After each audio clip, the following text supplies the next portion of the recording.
So this is what happened, right? We decided to play Trevor Lawrence, who's obviously our freshman, the hottest freshman this year. We doing that double Right. quarterback bullshit, right?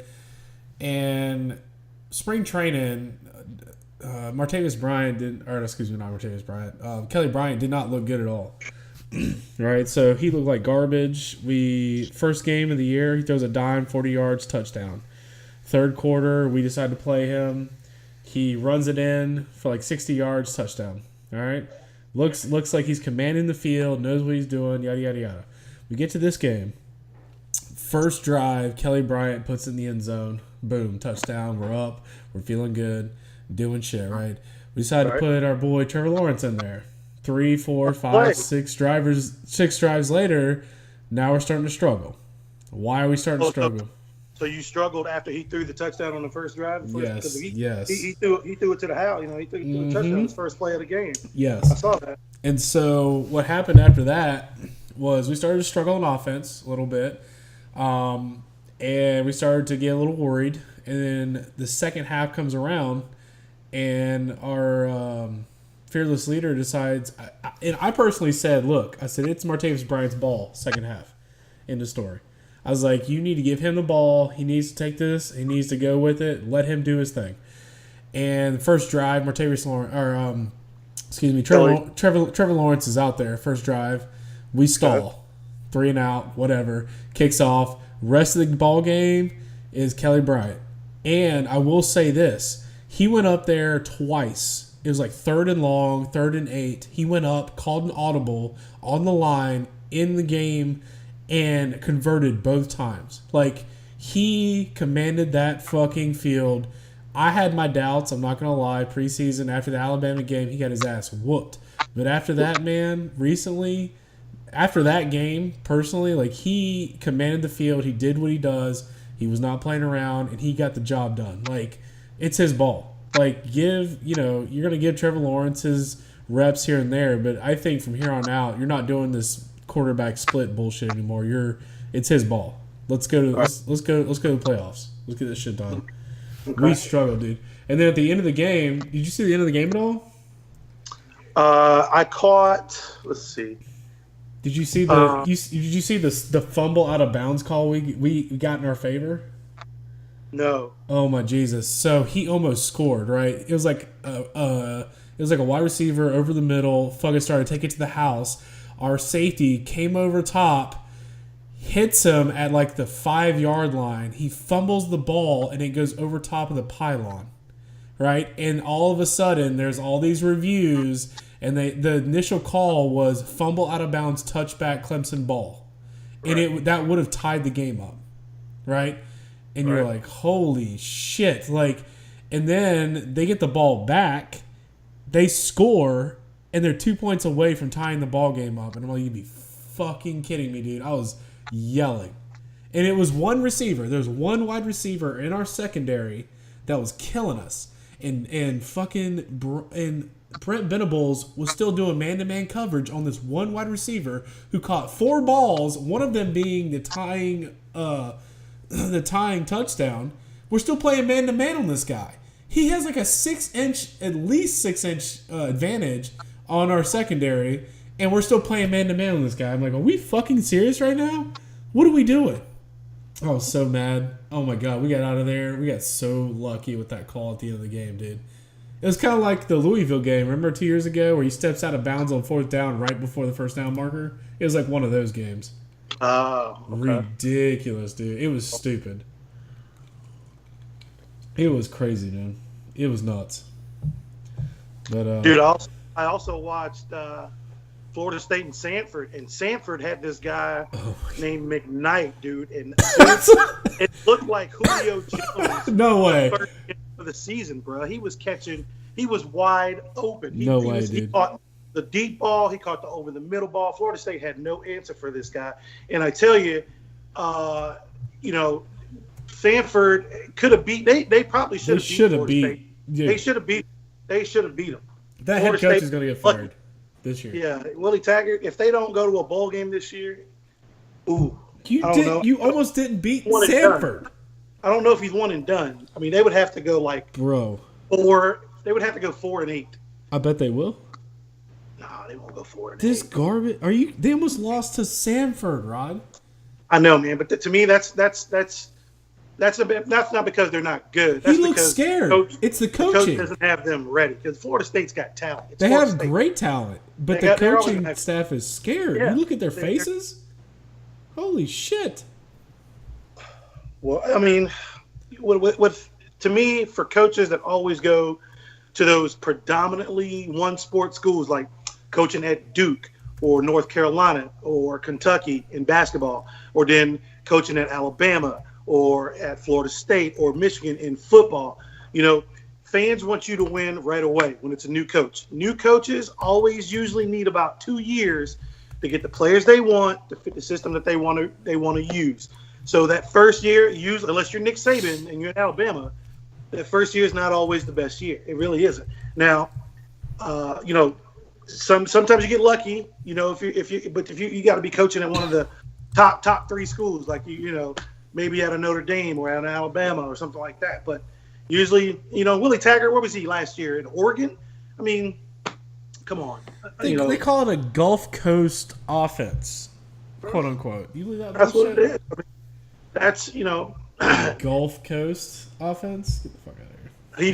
he inherited the players that he has, so he's got to make do with what he has at talent.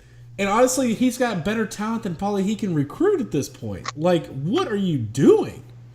You could barely beat Samford. You got embarrassed at home, your home opener, dude. What are you doing? That to me, that's just like maybe your coach didn't have your team ready to play, or maybe your players felt like, well, this team is Samford, so we're gonna beat them regardless, so we don't have to go out there and play hard every play. But that shows you right there. That'll get you beat on a Saturday.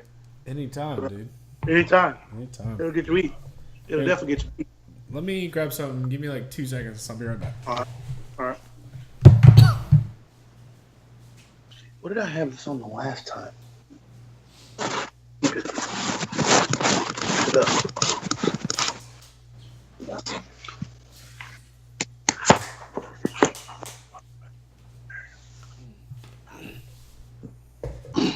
think that's better. Still there? Yeah. Let me get a pinch out of this. Yeah, I took some notes from our last podcast. I know you did too. Oh. Is your girl home?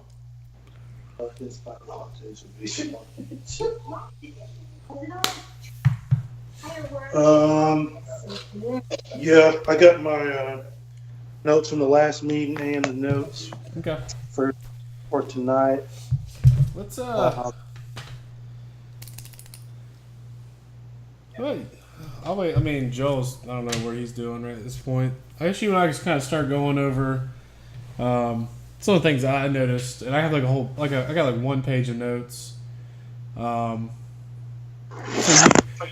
I want you to and here's the thing. Before I start this, I want you to be honest with me too. I got notes on myself, and I'm gonna kind of talk about those. And if there's anything else that you notice that I can do to help improve, let me know. Seriously, I need to know.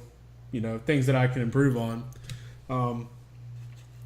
So one of the things, right off the bat, I got a lot of good things in here, but the first one was your pen clicking. Have you noticed that or not?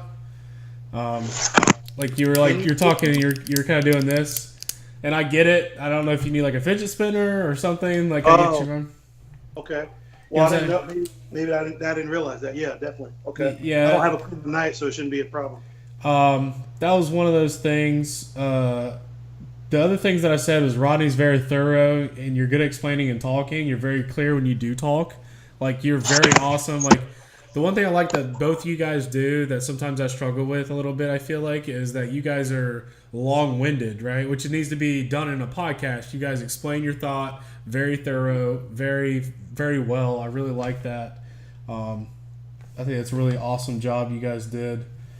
I think one of the things that either you or Joel could help me out with is throw the question back at me, right? I know I'm kind of the host, but if I throw the question to you and you guys get done explaining or talking about it, instead of me just jumping in and interjecting, guys, like, so what do you think, Justin, on who's your player, blah, blah, blah, blah, blah. You know what I mean? Like, throw the question back so that I can kind of answer. Oh, so okay.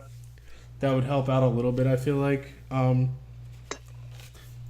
And also, I know a lot of times I ask, do you have anything to add to that? Don't feel obligated. You know, if you're like, no, I'm good, that's fine. You know what I'm saying? Like, I'm going to edit that out. I'm not going to leave that in there, but don't feel obligated to add on to what someone else already said, you know? Okay. Let's see. I like that Rodney jumps in after a statement is made. Like, I noticed that you are good, instead of me like commentating and like saying, okay, what do you think about that, Rodney? You just jump in, which I love. I think that's awesome. I think you should, you know, I think I like it's more streamlined that way. I'm not just kind of like directing the conversation at that point. I know that we're not trying to be rude with each other at this point. Like, we're trying to let the other person talk or whatever. But I feel, and I would tell Joel the same thing when he comes on, if you have a thought or something you feel would be pertinent in that moment, go ahead and interject. You know what I mean? And I would not mind that at all. I think that would be awesome to kind of keep the dialogue rolling. You know what I'm saying? Okay. Perfect. I think that's kind of all I had as far as kind of you and I go. Do you have anything for me? Well, outside of the volume thing, the echo thing from the mic, Yep. you know, you're really good at knowing so many players, and you know the teams that they play on. Giving me, like, when you're talking about a player, like, give him that information, like this player so and so who plays with the Bengals, or this quarterback for the Rams or something like that. That way, if we want to use the podcast, because I'll be honest with you, I use a lot of the information that you and Joel got as far as like my waiver prediction picks went, because I listened to some of the stuff that you guys said, and I was like, man, if they could have just told me who he played for, boom, I can immediately go and find him. Okay. So I can pick him up. So just give me that information on that player. For real, yeah, that's a good point. I've got some good points tonight too that might help you on some of your waiver stuff too. But yeah, what else you got? My wife's being silly over here.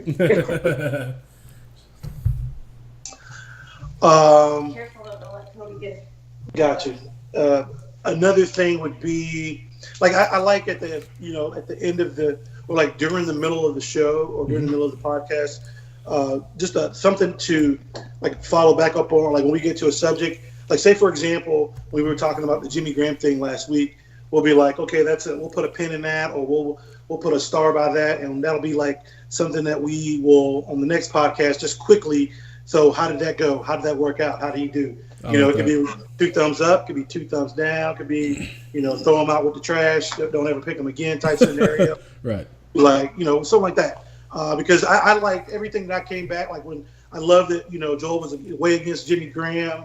I think you was like against Jordan Reed and stuff like that. So I was like, okay, I like the feedback. I like the rebuttal from what I say. I'm like, I did too. Like, just don't take what I say and be like, okay, that sounds good. It's more like, hey, this is the reason why I disagree with that. I'm like, okay, cool. So that'd be something interesting. That way, the next week I can be like, hey, we talked about this. Well, this happened. So you were right, or I was right, or I like that. Someone's got to keep tabs. Yeah, for sure. Yeah, definitely.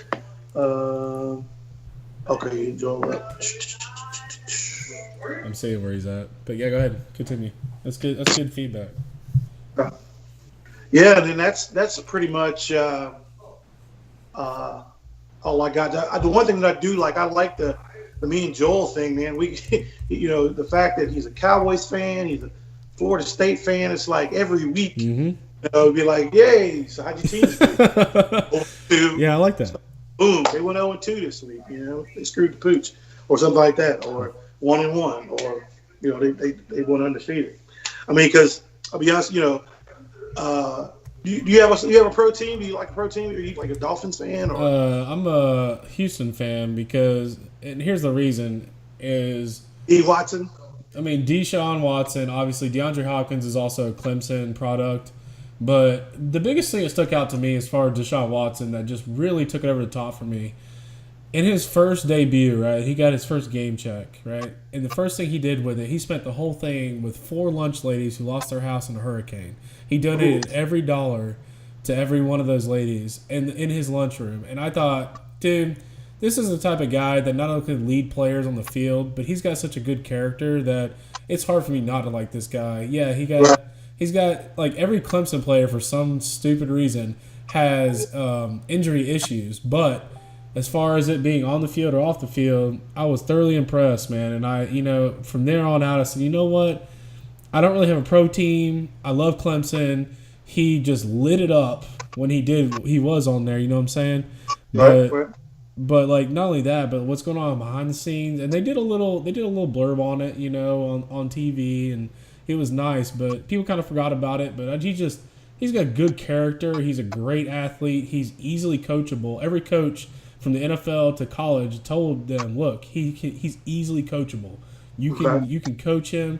Yell at him, whatever, and he will rise above it. And that's what got him to his national championship. So from there on out, I was like, look, I'm a Texas fan. I mean, I can get behind J.J. Watt. I can get behind Jadeveon Clowney, even though he's a South Carolina product. But those two coming in the backfield staring at you down, man, I just couldn't imagine. Honestly. Dude, what do you think? The Bears and Packers game probably had two of the best individual performances I've seen from the defensive and offensive side of the ball. 100%. Khalil Mack was a beast. He's a beast. See, did you know the stats? Do you know the background of it? I just know the base, like the score was like it was 20-0, right? And the Bears lost 24-23. So let me hit you with some knowledge. So Khalil Mack single-handedly had the best defensive performance by a single player. He had an interception. He had a couple sacks. He had, pressure. Strip sack fumble. Yep. His interception was a pick six interception. Yep. And he single-handedly had the best performance by one defensive player. He played a half for an entire game. Like a defensive player for the entire game, he tied that, and he did it in a half. Do you know who he tied it up with? Lawrence Taylor? No.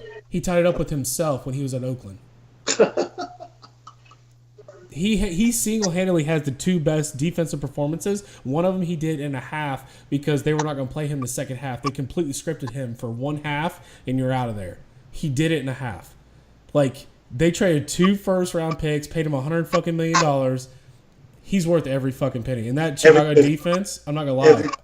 Every penny. Like you said, I was impressed. Those two defensive ends got after his ass.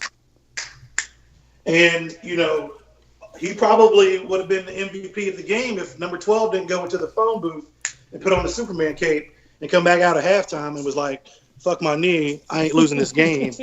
And pretty much, put the team. That's what you call putting the team on your back. But he did it while he wasn't in the game.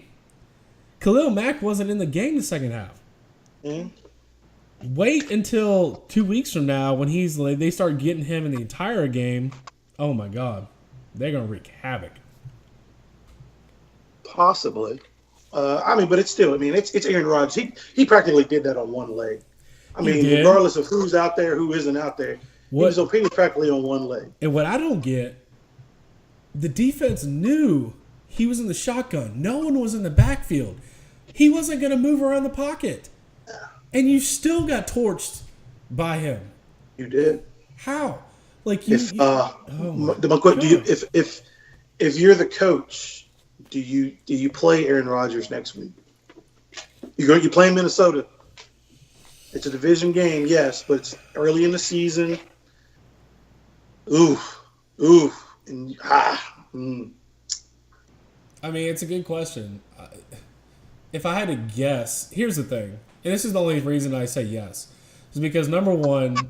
The post game he said the trainers told me that I couldn't hurt it any more than what it is, and I can go in and do what I can do. It's not going to hurt it any worse. The second thing that I think is their trainers are one of the most cautious trainers in the entire league.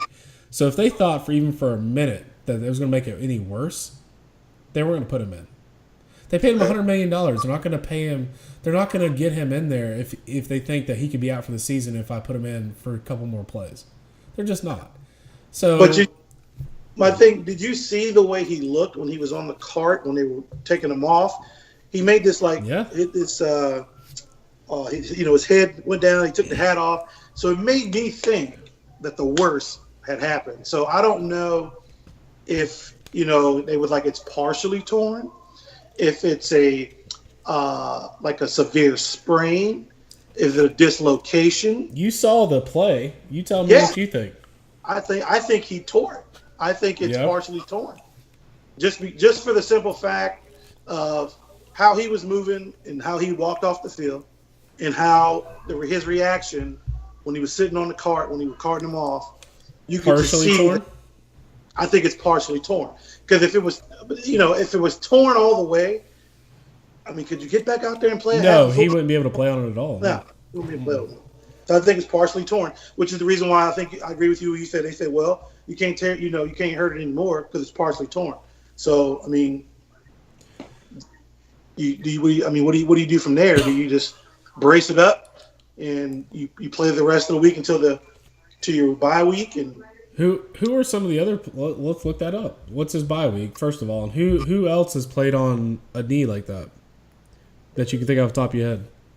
Well, if I'm looking at it, I'm looking at it from who is Green Bay gonna have to play in these next coming weeks. Because if it's a partially torn ACL, you got to think 7-8 weeks maybe if you're not on it at all. Let's look at their schedule. So they got Minnesota next week. Yep. They got Washington after that. Correct. Buffalo. Correct. Who's a dumpster fire. You got Detroit, who's a dumpster fire. Correct. And you got San Francisco, who defensively is not going to beat you, but Jimmy G can keep you in the game.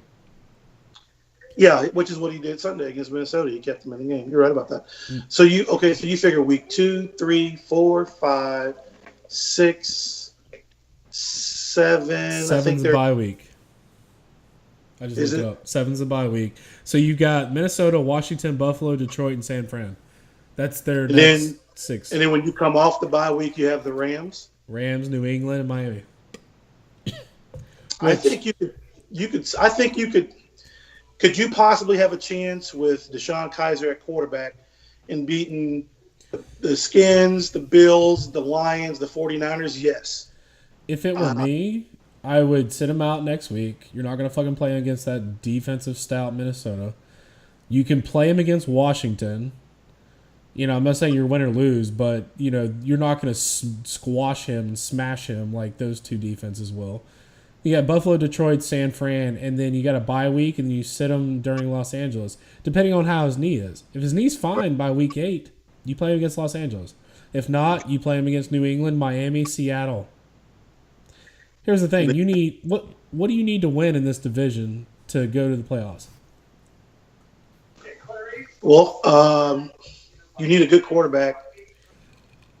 You need a good defense. You need a good running game. No, but what record-wise, what do you have to do that? In the NFC, 10-6 probably get you a wild card. So let's try to call them out. So you got Buffalo, Detroit, San Fran. Let's say those are wins. 3. Yep. So that puts you. And you won Chicago, so that's 4. Yeah, 4 wins there. Automatic. Let's call it Miami, Seattle. That's gonna be. It's in Seattle. That's going to be a tough one. Yeah. Then you got Minnesota. Then you got the Cardinals. I say Cards could be a win. And then you got Atlanta after Arizona. Cards could be a win. The Jets could be a win. The Falcons and the Bears could be toss-ups. You got Detroit at the end of the year, so that gives you 10 if you're not playing them during Chicago, the Minnesota games, and the Los Angeles game. I mean, you're barely squeaking into the playoffs at that point. I feel you there. Yeah. I think 10 wins will definitely get you in. It usually gets you in. 10 usually gets you in. If Philly, to me, even though they won, probably shouldn't have beat Atlanta. Atlanta probably should have beaten them. They should have took the 3 points early on in the game, and they missed the extra point. So if they would have had those 4 points, because the final score was 18-13. What was the final score? 18-12 for who? Yeah, 18-13, something like that. So if you take the 3 points early on and you don't miss the extra point, you're kicking a field goal to win that game against the Philadelphia. Philadelphia, I think, is going to struggle without Carson Wentz. This is the same story in the playoffs too, man. I mean, like, Philadelphia's defense was so good that it kept them in every game. You don't have to score 24 points to win a game. You have to score 18, 20 to win a game. Yeah, Philly's defense, they're going to go as far as the defense carries, and they're going to try to, stay above water until Carson Wentz gets back. And to be honest with you, even if they put him out there, he ain't going to be 100%. If, to me, ACL tears, even after 2 weeks of rest, like from the regular season, he's already at like 80-90%, and he's doing drills. So, by what week do you feel like he would be 100% ready to play? Hold on a second. 100%. Joel's calling in. No restrictions. Joe, can you hear us? Yes, sir. Hey, what's up, buddy? What up? How y'all doing? Good. Chilling, bro. We talking about Philadelphia. Proud for the Super Bowl? Yeah, I know. No. But, all right. So now we got everybody on. I know Rodney and I are just shooting the shit. I've been recording ever since, but here, let's pull up the list. I figured we kind of do. I told him I got a list real quick. I'll go back. We'll kind of take it back a little bit, Rodney. I had a little bit of a list of things that we could prove on and things that things that I heard, and I know you guys have the same thing. And I told him, honestly, I want to know your feedback. Like, let me know things I can improve on. I know the mic thing was an issue. If you guys hear it, like, let me know. I think what happened was I had a laptop that was recording sound at the same time as my external mic, so it kind of echoed a little bit. It sounded like I was in a cave. But if you guys can hear that during the cast, just stop it and let me know. Let's see here. Joel does a good job. Same thing I told Rodney is I think Joel does a good job explaining the thought process. Like, I kind of like the fact that you guys are very thorough in things that you talk about. It's really awesome because there's not a lot of dead silence. So if you have like a thought or a topic or things that you talk about, it's not just like he did this and this, and that was awesome. It was like you actually thoroughly talked about your thought process, how you go about it, and I think that's really awesome. The other thing I told him was, if I ask you, do you have anything you want to add, don't feel like you necessarily have to. If you say, no, we're good, I'm going to edit that out. So don't feel obligated to like respond if someone had a long explanation on a guy already.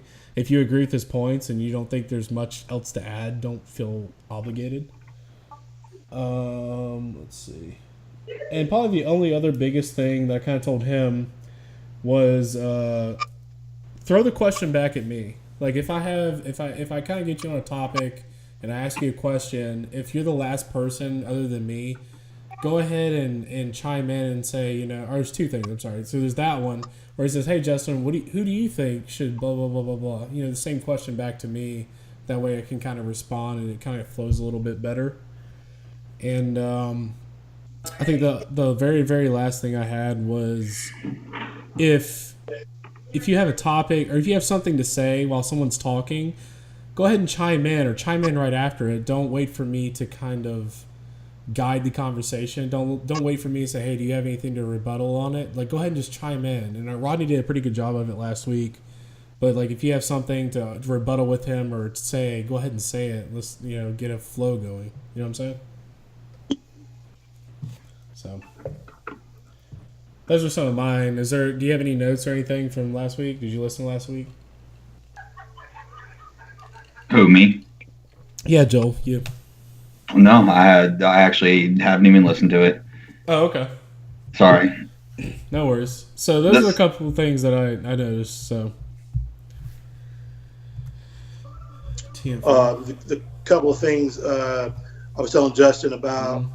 Like he's really doubting as far as like knowing a lot of players, and I told him to, when he's mentioning the players, try to mention positions and teams that he plays for, if just in case somebody doesn't know. Cause I told him I used a lot of the information that you two threw out there when it came to picking up waiver players this week, because I lost Delaney, the tight end for Tennessee. I lost him for the year. He's out. So, just mentioning that, and then just keep always. I always like the back and forth, like giving me that rebuttal to what I think. I always like to having that other opinion out there. It kind of plays off of what obviously what I think, and then it just kind of makes it like seeing it from another point of view, which is always good, especially when you're talking about sports. Yeah, I think one of the things I thought about without even having to listen to the show was just being a little more lively. We get so it kind of reminds me of being in meetings at the office. When you're talking to somebody at their desk, you can be a lot more lively, a lot more personal. You start talking to a screen into a microphone, and you just kind of get, you get monotone. You get one voice. You get, I don't know. You just get very simple. It's like you're talking you feel like you're talking into a computer, so you're talking like a computer. I did think that last week, and I was certainly guilty of it too. But just being more lively, just being a little more exuberant, a little more over the top, kind of like you're drinking at a bar with some friends, arguing over football. You know what I mean? So. Which I agree. I think honestly, if we're trying a couple different things out, right? Obviously, we're not posting these to iTunes this week or next week or last week, but at some point there's two things I would like to do. There's one, I want to throw an intro in here. I'll actually put sound bites into this podcast and kind of edit it and kind of be cool. But the second thing, kind of like we talked about, maybe do more of like a Mike and Mike thing where and that's kind of like this week, we don't really have a lot of notes, but let's just talk about things that we saw. Let's just talk like we're guys sitting around and like, what'd you see? What do you think? Things like that. You know what I mean? Yeah. And I think that's going to be, I think the more and more we do this, I think the better rapport we're going to get. And kind of like to your point, I think that we'll be a lot more loose with each other, and we'll be able to chime in and talk and not be so robotic. You know what I mean? Yeah. Yeah. So, all right. So let's go ahead and start, I guess, this one. If I was to do this, let's go ahead and start like the intro. So, welcome to the podcast. I'm your host, Justin. Tonight with me, I've got two guys. First one up is Joel. How we doing tonight? What's up, man? I'm doing great. Talking about the Browns to the Super Bowl. Browns to the Super Bowl. How are you, man? Okay. Is Tyrod Taylor going to take him to the Super Bowl? Yeah, buddy. Finally got a team around him. Jarvis Landry had like 400 yards, but it's cool. Rodney, how we doing tonight, brother? Oh, I'm doing pretty good. I'm just thinking about that crazy game, Chicago and Green Bay. What a tale of two first halves. I mean, Khalil Mack went straight beast mode and just pretty much was like an all MVP defensive player of the year in one half of football. And then Aaron Rodgers came out of the phone booth with the Superman cape on one leg and practically just came back and just took what a great game, man. I love the fact that NFL football is back. What a first week of NFL. I'm not going to lie to you. I have never been so excited to watch NFL in my life. It was bananas, and we'll get to that. But the first quick question I have for this podcast, and I kind of want Joel's opinion. I know, so so everyone knows that I'm in a league with Joel, and I'm in a league with Rodney. And Rodney has this rule in his league where every quarterback, we're going to talk about this hot topic. I know he's kind of touchy about this, but beautiful. We're going to talk about. I want Joel's opinion. So, in Rodney's league, we have a quarterback scoring system. Here's the quarterback scoring system. I'll break it down for you real quick. Number one, we get 1 point for every 10 yards of reception. First of all, okay, that's not the crazy thing. We're not there yet. Number two, we got 6 points for every touchdown. Yeah. Passing. All right. And here's the kicker. You get 1 point for every completion from a quarterback. Mm-hmm. How do you feel about that? I feel like the quarterbacks better be scoring 50 points every week. Oh, no. Minimum. Minimum. Here's the thing. Guess, and I want Joel to guess. Guess how many points Drew Brees scored this week. Good. 65. How about you double it? God dang. He scored 120 effing points on his own. All right. Yeah. Ryan Fitzpatrick scored I think he scored 120 points too. And Ryan Fitzpatrick scored the most, and nobody had him.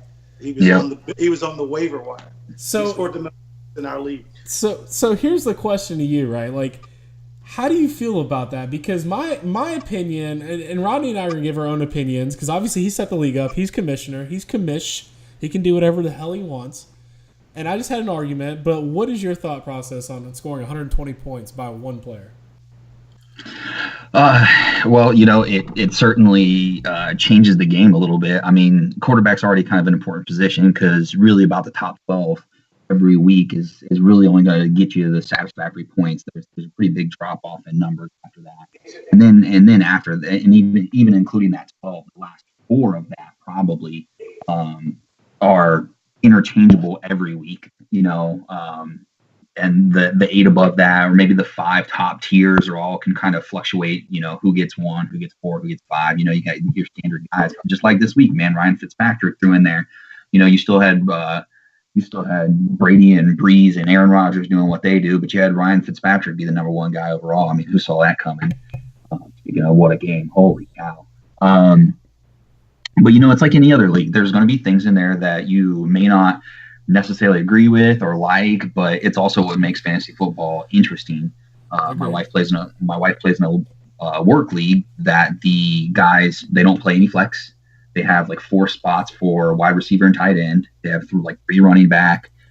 They only do 1 QB. They don't do kickers. I don't remember if they do defenses, but yeah, I mean, so it's way different than mine. They don't even have a spot for flex. So that makes it interesting for her. So I mean, really, it's just another thing. As long as everybody's playing by the same rules, it certainly is a game changer because you've got to think of things like the Patriots. Tom Brady's got to be up there every week because they dink and dunk all over the field. But you got guys like Drew Brees and maybe Kirk Cousins that are good defenses. We'll get to that Saints defense, but good defenses in Minnesota and Saints, and they got good running backs in Dalvin Cook and Latavius Murray, and then Alvin Kamara and Mark Ingram's. So their shots are probably going to be more big plays downfield, which is going to be great for your yards and touchdowns, but it may not be so good with completion. So, I mean, it's just like any other league. There's going to be things that factor into each player every single week. And I think that it's one of the things that makes it interesting when you join leagues like this where you play with guys who play a lot. Sometimes it's nice to throw in some curveballs in there. I know in your league last year you started trying to bend the curve a little bit on kickers. Some of the guys the kickers were scoring 20 points, and guys were a little upset about that. But there's going to be things that are done in all kinds of leagues. They got the new hot thing is the Vampire League, where somebody doesn't draft at all, and then they try to use the leftovers to beat teams. And if they beat the team, they get to keep whoever they want from the other team, which is a pretty cool concept. So I mean, there's just kind of all kinds of different ways to play. And I mean, as long as everybody's playing by the same rules, it is what it is. Even if a guy's scoring 120 points, I mean, I'm sure he wasn't the only one that scored 120 points. I'm sure there was several over 100 points. So I'll kind of kick it over to Rodney here in a minute, and I'll also get Rodney's opinion on our league as far as the kickers go. But Rodney, what was the thought process behind doing 1 point per completion? Like what? Well, I first wanted to make fantasy just basically what it is, fantasy. I wanted to try to not make it too outrageous, but quarterbacks. You don't consider 120 points outrageous? You use the word too outrageous. Look, we're gonna get to my point in just a minute, okay, Joel? Trust me, I'm already there. I'll touch on that. Go ahead, Rod.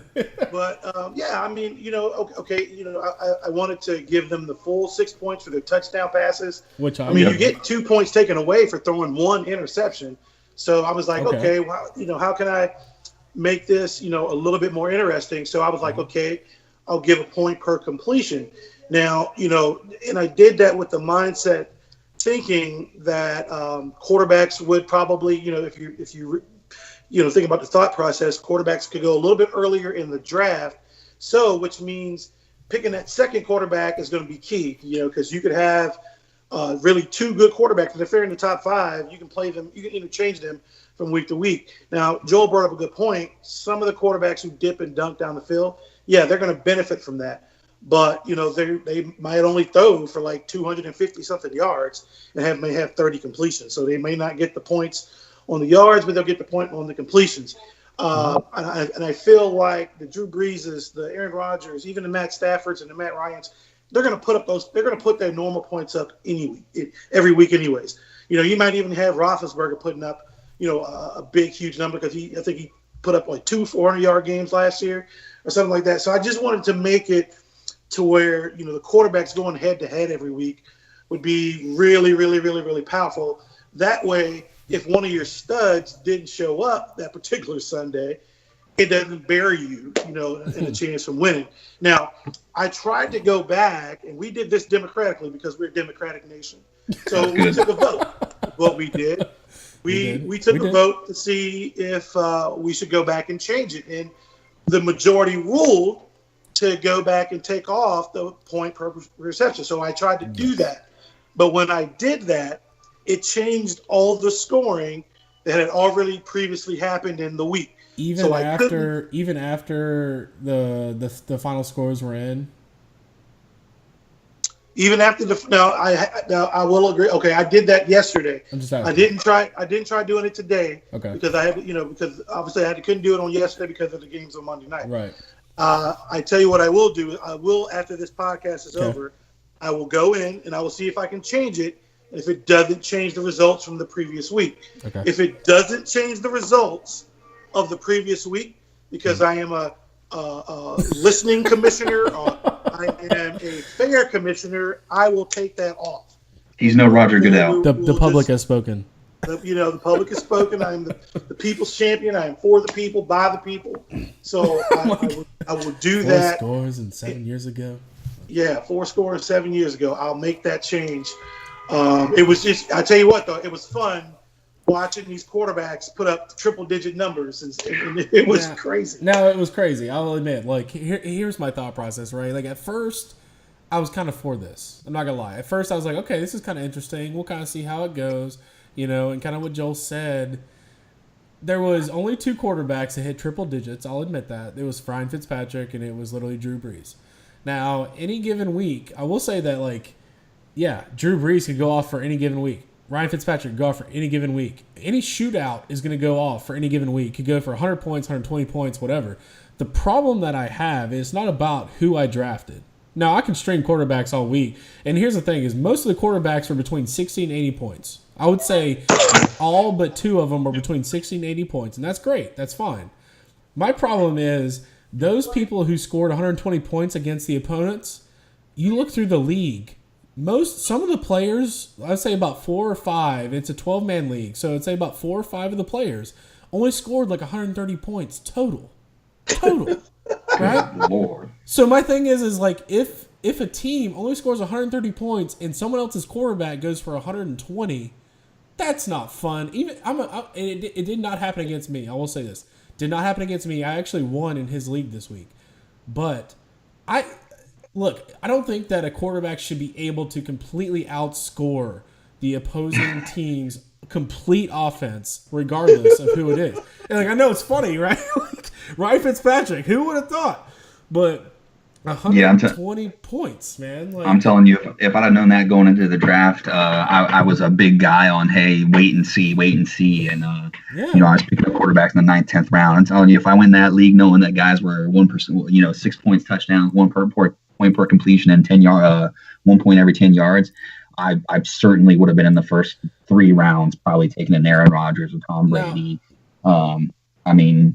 I would have taken a tier 1 quarterback. I probably would have been at one of those 2, and even more. If I didn't get one of them, I think I picked up Drew Brees in 2 of my leagues, and it was 8th round, 10th round, I think, in each league. Now, I won't I lie. probably would have reached a little sooner. Even I might have been sixth round for Carson Wentz or something. Oh, he would have been there. Here's the thing. So, and I'm not gonna lie, I did the fantasy faux pas. I did not. I paid attention. You told me it was 6 points per touchdown, and I didn't even know about the 10 yards per point. And I really did not even know about the receptions because when I drafted Trubisky, the first week I was like, how is he projected 65 points? I had no idea. And I was like, what the? And then I realized after I drafted, I'm not going to lie, after I drafted, and then I was like, okay, well, maybe I just messed up. I understand. I get it, because I did the faux pas. I didn't pay attention to my scoring format, and everyone who's listening should definitely before draft do that. But secondly, when after the first week, I was like, look, you have a quarterback, one player who's outscoring an entire opponent, like 4 or 5. It's not just one; it's like 4 or 5. Like that's not fun for anybody. Like seriously. And It's not fun for the person that it happens to. No, you're absolutely right. no, if it was like I said, if it was one person, that's fine with me, dude. Like I get it, that person drafted suckily, whatever. But for like Okay, 4 so or 5, what if you say you got a week where you got like a Drew Brees going up against a Tom Brady? I mean, to me, they're going to cancel each other out, so it's going to have to come down to those other offensive players. So, I mean, you may run into a scenario where you got that matchup where you got a guy that's going to have more completions versus a guy that's going to have more yards. So, who's that going to benefit more? To me, it's a crapshoot. so you nerf it? Do you go half a point? Yeah, I mean, I can do like a tenth of a point, just like the running backs. The running backs get a tenth of a point for every 1 yard, I think. Well, they get the same thing. They get a tenth of a yard for every receiving yard or the completion yard they throw. So hold on, let me chime in real quick.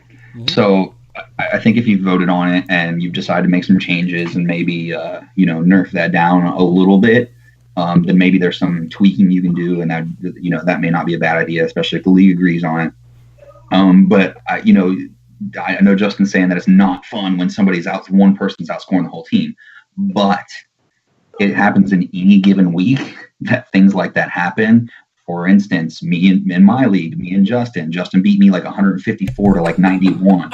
So you beat me by 60 points, and that's in standard PPR league. Like that's in regular PPR, like full point. So I mean, you crushed me by 60 points.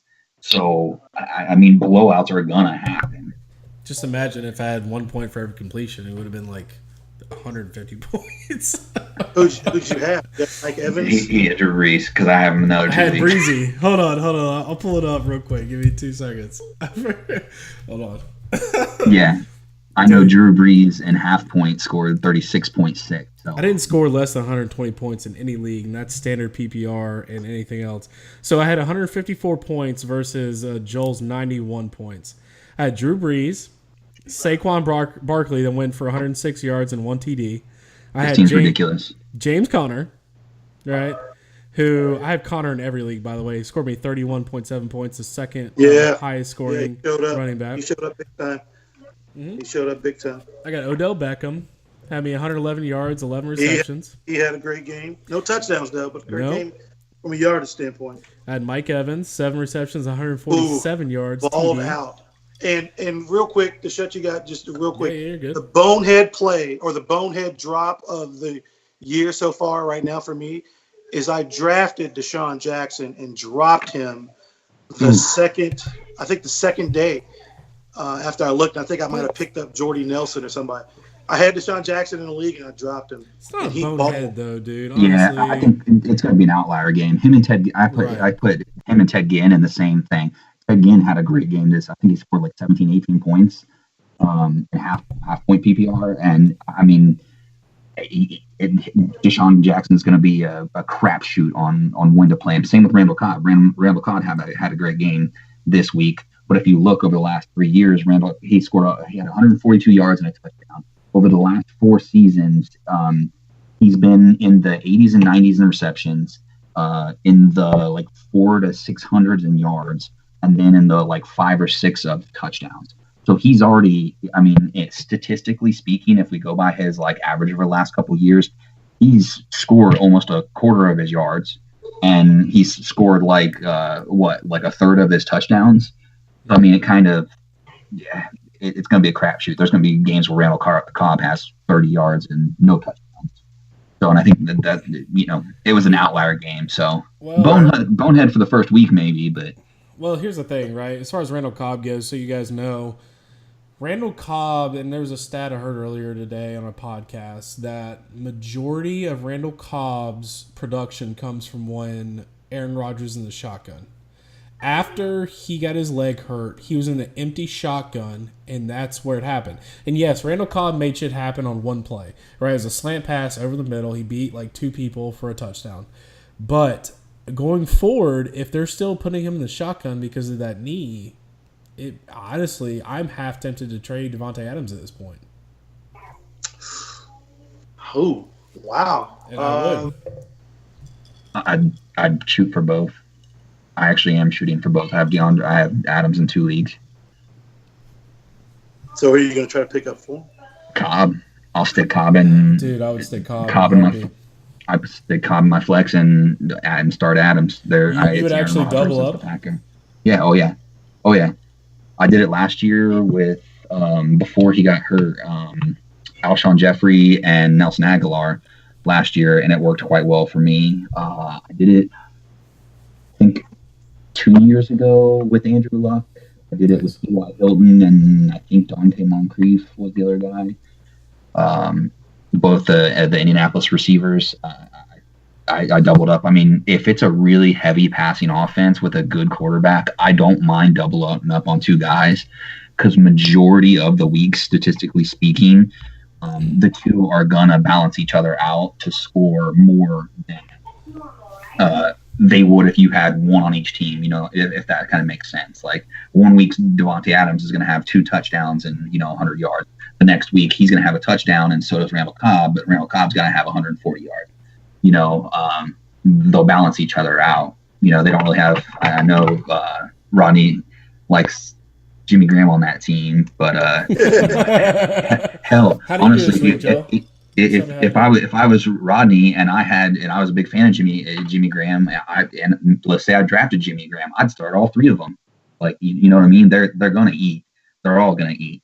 They're gonna eat every week. It's just who blows up. And I mean, on something like that, yeah, sure, on bye week you're done for. But I mean, any given week, I don't know what Jimmy Graham's stats were. I haven't seen any of his stats this week. It wasn't pretty. No, it wasn't. It wasn't pretty. But Aaron Rodgers, he was targeting him early, but then once he got hurt, he couldn't stand back in the pocket and go through progressions. It had to be one beat throw. So it was one. Yeah, exactly. Yeah. Sorry, we should just end the conversation on boneheaded drops right now, because that was the original intent on his comment. Was boneheaded drop was him dropping Deshaun Jackson. Justin, do you know where I'm going with this? Who did I drop? Did I drop Cobb? No, you didn't drop anybody. Actually, I think you did drop Cobb. You know why you dropped Cobb? Why? To pick up Marshawn Lynch, because someone dropped him. Okay. In fairness, right? Lynch went up against one of the best defenses in the country next to Jacksonville. Yes, he still scored a touchdown. He's got me like 11 points. But come on. You're going to play beast mode. You're going to play beast mode every week. Who drops Marshawn Lynch before the season starts? No one drops. Like, I saw the groin injury with a question mark, and I was second on the waiver wire, and I was like, I swear to God, if Lynch falls to me, I can't just let him go. I can't. True. I have Saquon, Connor, and Lynch in that league, by the way. To me, it's going to be how much, because I'll be honest with you, Carr didn't look that great last night. So, Marshawn Lynch could just be the more focus point of the offense until Carr gets into this rhythm. I mean, Gruden looked frustrated with him last night, all night long. Speaking of, do you want me to give you some insider information? I know Joel's got this notification. Guess who Oakland's trying to sign tonight? I think they actually signed him. Did they sign him? Le'Veon Bell? No. Le'Veon Bell? No. Who did they drop earlier this year? Martavis The Bryant. Raiders? Martavis Bryant. Who, the Raiders or the Mm-hmm. Steelers? No, The Raiders? The Raiders are trying to sign Martavis Bryant today. Really? Yeah. Turns out the NFL, and this is between us, obviously, I'm giving out a lot of information, but the Raiders are actually trying to re-sign him for a 1-year deal, and it sounds like the NFL is not going to dole out any type of suspension this year for Martavis Bryant, and they're trying to get him going. Yep. Really? Yep. Huh. So, all right, let's. I know we talked a lot about. We kind of been moving around a lot. So let's just go and hit some high topics on what are some of the games that we want to talk about. I know one of the first ones was Thursday night. We kind of want to talk about some of the performances, and then we can kind of move on from there. I think it would be good. So let's talk about the Philadelphia game. What were some of your takeaways from that game? And obviously, we're not going to talk about all the games, but that was the first game that we saw, and we were going to talk a little bit about. So go ahead, Rodney. What would you have to think about that Atlanta versus Philadelphia game? First and foremost, I feel like Philadelphia is going to lean on that defense. They're going to, RPO you to death. They're not gonna. It looks like Nick Foles has got a little bit of a Super Bowl hangover right now. So he's not playing like he was, towards the end of the season and into the postseason. And I think Philly's just going to buy their time until they can get Carson Wentz back. And I think I mentioned to you earlier is that at what point do you put him back in? Do you wait until he's fully 100% ready to go? Do you put him in after your bye week? Or if you're Philadelphia, if you're sitting at 1-4, do you push the panic button and do you put him in? I feel like that Atlanta probably should have won that game. You think about the 3 points that they gave away in the first quarter by going forward on 4th and goal and didn't get it. You think about the missed extra point. You think about the turnover, the interception in the red zone. Oh, those are points on the board that if they convert those, Philly doesn't win that game. What do you think about them throwing up to Julio finally? They're finally starting to target him a lot more They than are. they should have. They are. And Julio, probably outside of Mike Evans, probably had the best game as a receiver in week 1. There was nothing Philadelphia could do with him. And he showed he's one of the top 3 receivers in the league. He's a monster. And I think you can see like his the hand strength that he has. He caught the ball purely with pure hands and was able to take that first step and pick up like 20 yards, yak yards right after the way. I mean, it's remarkable what he can do to a secondary. And they targeted him way late. I felt like in that red zone opportunity they waited till 4th down and he just ran out of room. He caught the ball, he just didn't catch it in bounds. So I felt like Philly got away with one. I feel like Atlanta is going to be a team. They're the only team in the NFC that has made the playoffs the last 2 seasons. And the NFC is always a crapshoot as far as playoff teams go. And I think Atlanta's going to be there. I think Philadelphia, they're not going to win 13 games this year. They may win the division. They may even have the best record. But 13, I think they benefited last year because everybody was hurt on the Giants and the Redskins team. I think they benefited from Zeke being out 6 games from Dallas, and they just kind of ran away with the division once all that happened. I think this year it's a level playing field. Plus, you don't have Carson Wentz back for who knows how long. So I think it's for them. It's strictly rely on the defense. If the defense can keep them in a lot of games, they may win more than they lose. But that's kind of my take. I felt like Atlanta probably left one out on the field right there. And then, I think about the Monday night games. Well, hold on. Let's not move on. Oh, my bad. Okay. You're good. You're good. My fault. You're good. Jumping the gun. You're good. So one of the only takeaways that I had, and I'll kind of jump in here, is the running game. And I'm big on running backs this year. I'm kind of paying attention to a lot of things like snap percentages, which I'm about to hit you guys with some knowledge, and you guys or be kind of shocked at like maybe 1 or 2 of these guys who are actually in there with really, really high snap percentages that really weren't utilized. But the fact that they're in there could really benefit them later on in this year. But this one specifically, people were trying to trade Ajayi away or trying to keep him. And honestly, Ajayi was only in there for 28 of 71 snaps. That's 40% of the snaps, right? And he actually shared Sproles 40%. So it was a Sproles 40%, Ajayi 40%. They split it down the middle with those two. And actually, in one of the red zone drives they had, Sproles was in the first snap in the red zone with the carry. He actually handed the ball. He didn't make it, and then they swapped it out for Ajayi, and Ajayi ended up scoring. But to me, that's a bigger indication that Sproles and Ajayi actually be splitting this, and I think Ajayi was drafted way higher than he should have been. What's your thought, Joel? I mean, specifically on Ajayi, it's pretty simple to me. I mean, yes, he doesn't get a lot of snap counts, or he's snap count sharing, but he is the lead back. He's going to get his carries. He's going to get most of the red zone carries, and he's one of those guys that's going to be a top 20 guy. He's not going to be a top 10 guy, and it just really depends. And it just really depends on how many games he overproduces, because he's going to score probably 10 points every week at minimum. I don't see him scoring less than 10 points in any given week, not in that offense, especially when Carson Wentz comes back. I don't see him scoring less than 10 points, maybe an outlier game here or there.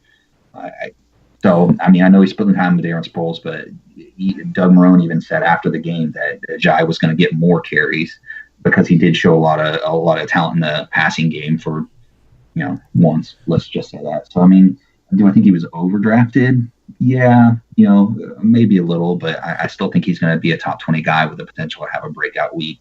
But as a defense, like if I see Ajayi in there, and I know he's only getting 40% of the snaps, but I know he's getting majority of the carries. If I see Ajayi in there, I'm gonna start stacking the box, right?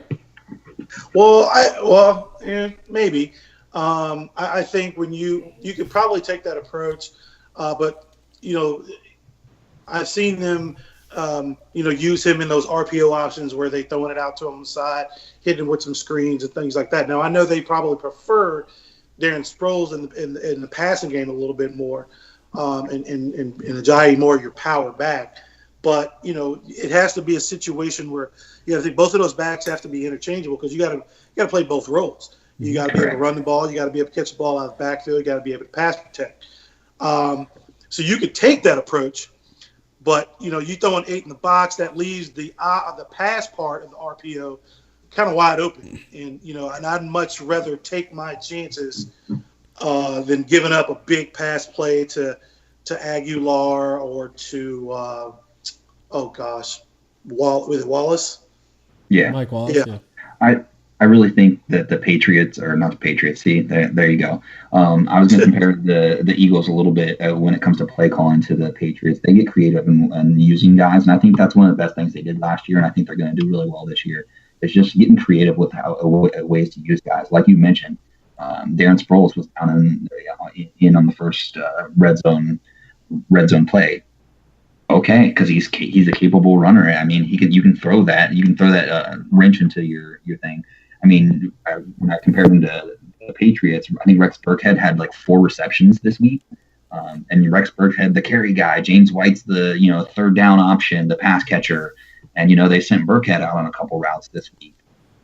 And he just happened to get, thrown the ball when he's actually out there. So, I mean, the Eagles are going to be creative in ways to get Darren Sproles the ball and Ajayi the ball. So I really don't think, even if you stack the box, they're just going to find ways to manipulate that against you. They've got a really good offense, and that's coming from a Dallas Cowboys fan who doesn't really want to see it. But I think the team's really about coaching. What they've done with Nick Foles in replacement of Carson Wentz speaks volumes. What they did with a rookie quarterback last year in Carson Wentz speaks a lot of volumes. That's the kind of stuff you see out of the Patriots. So, I'm not quite calling the Eagles the Patriots yet, but I'm really, it makes me personally nervous for the future of the Cowboys. Then they better change some things before the Eagles really establish themselves, because it's not looking good right now. No, it is not. You guys, 8 points. Wow. And I thought Zeke was going to do more for me, because I figured, Dak has got nobody to throw the ball to at all, and it pretty much showed Sunday. So I figured Zeke would he'd get like 30 carries, but he did score me a touchdown. But Dallas, it was a sloppy game on both teams. I'm not going to throw the dirt on them quite yet. They'll get it figured out. That NFC East, like I said, it'll be a back and forth battle all year. You know, the top half of the division came out on top the first week of the season. So you got the Giants and the Cowboys sitting at 0-1, with the Eagles and the Skins in 1-0. But I think that's going to be a fight all the way down to the last week of the season. I think the Cowboys, you know, when I was going to say over the Atlanta-Philadelphia game in general, it's the same thing I could say about the Cowboys and the Carolina Panthers. It's really hard to take away definitive things from these games. You had Nelson Aguilar have a great game, but you don't have Alshon Jeffrey, and you had Nick Foles play pretty well, but you know, do you keep him, or you know, do you put when you bring Carson Wentz back and Ajay had a great game, everybody go for Ajay, but you know, next week it'll be Darren Sproles for 200 yards receiving and 2 touchdowns. You know what I mean? I think both games were sloppy, both defensively, and I think the defenses weren't as good as the offenses were sloppy. I'm not saying that Atlanta and Philadelphia don't have good defenses. I don't really think it was a defensive battle as much as it was offensive sloppiness. And I think the same thing goes for Carolina and Dallas. Both the offenses look just kind of atrocious. So, I mean, there's not a lot you can take away from that. And to your point, as far as like Ezekiel Elliott goes, I was trying to find his snap percentage. I know he was up in like the 80s or 90%. So, to me, whenever a player is in for like 80% of the snaps, he's in for 92% of the snaps. If you're in there for 92% of the snaps, I think you have a lot more opportunity. And let me kind of read off some of these, and I think you'll be kind of interested in what some of these snap percentages actually are, because it kind of tells a story. And yes, you know, regardless if you're in 40, 50%, you still might get 15, 20 carries. But the thing is as a defense, I'm looking at snap percentages versus how many carries you got. And next time I see you in the game, guess what? I'm stacking the box, because I'm going to start noticing some of these things. There's like 2 that shock me, and there's a couple of them that don't. So let's kind of run through these real quick, and let me know if there's anything that sticks out to you guys. Pittsburgh, Connor was in there for 92% of the snaps. Guess who else was in there? Nobody. So literally the only time that he was not in the game was when they ran a set that had no running back in the back. He was in there by himself. So he is just studly going to be. Miami, Drake was in there for 74%. Let's see. The one that shocked me, this one really, really shocked me, right? Guess what percentage snap Barber got, Peyton Barber, for Tampa Bay? I'll say 80%. Okay. What do you got, Joe? Yeah, I'm pretty sure Peyton was up there. I think he got like 90%. He was in there for 73% of the snaps, which is pretty telling. New Orleans, obviously, Kamara's in there for like 81. Houston was in there for 77. Some of the bigger ones, Barkley, 77%. I'm just kind of running through these. Dallas, Elliott was in there for 92%. Christian McCaffrey, 85%. AP, this is the other one that kind of shocked me. AP, give me a guess on AP, guys. He's probably in there about 80% of the time. Yeah, I'm thinking a little bit lower, maybe 70 on him, because he was definitely in there a lot, but the script of the game also called for it. So he was actually in there for 53% of the snaps, believe it or not. Kind of low, but he had the production. Thompson was in there for the passing downs. He was in there 42% of the snaps. If I'm trying to trade Thompson. I told Joel earlier, I'm trying to get Cooper and Thompson. I'm trying to trade him right away, because I know AP is going to be in there. He's going to be Studley. He's going to be the main carrier in there, and I don't want Thompson on my bench. Did you see Chris Thompson's points? Yes, I did, but he only got 5 receptions and he scored a TD. I can't count on that every week. I just can't. You know what I'm saying? Like, if he had like 12 to 15 carries and then 5 receptions, I might keep him.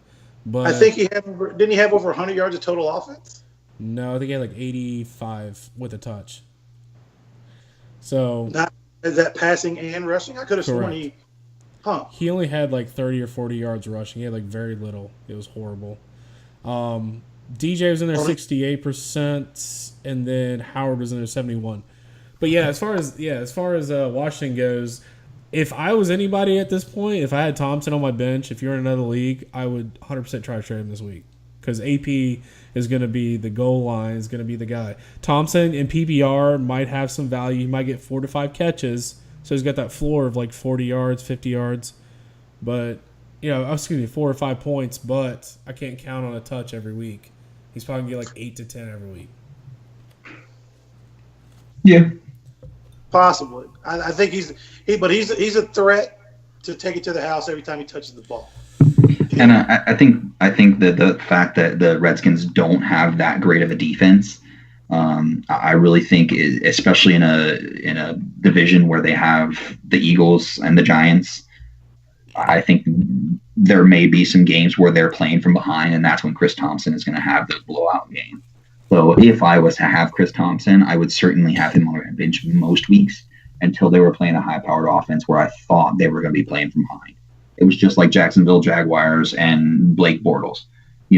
Before they really had the elite defense, their defense was pretty good, whatever. But when they faced a high-powered offense and it would just be outscored, Blake Bortles would have 30 points in fantasy because they were playing from behind, and he would just throw the ball all over the place. So I think Chris Thompson's still going to get to do that this week, depending on what Fournette's injury is going to look like. Yeah, true. All right, so let's pivot off. Like, obviously, we've talked enough about the kind of waiver and a lot of the players that we saw did really well or didn't do really well. What are some? You just want to talk like storylines, or what are some of the games that you really loved? I know Rodney was hitting on the Monday night game earlier. Why don't you go ahead and hit us with that?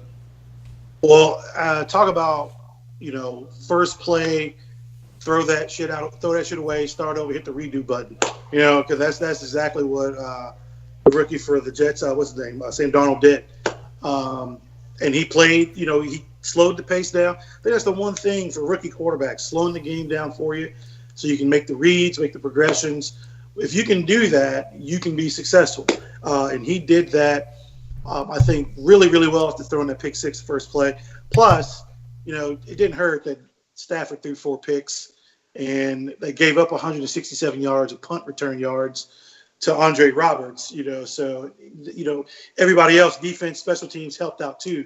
And I definitely did not see the Jets blowing out Detroit 48-17. I think people were maybe panicking about Matt Stafford. But the one thing about Matt Stafford is he's going to put his points up every week. Detroit may be terrible, but he's going to put his points. He's going to put his. Did you see that knee injury, dude? Stafford? Yes. It looked pretty bad, yeah. Oh my God! Did you watch that by any chance?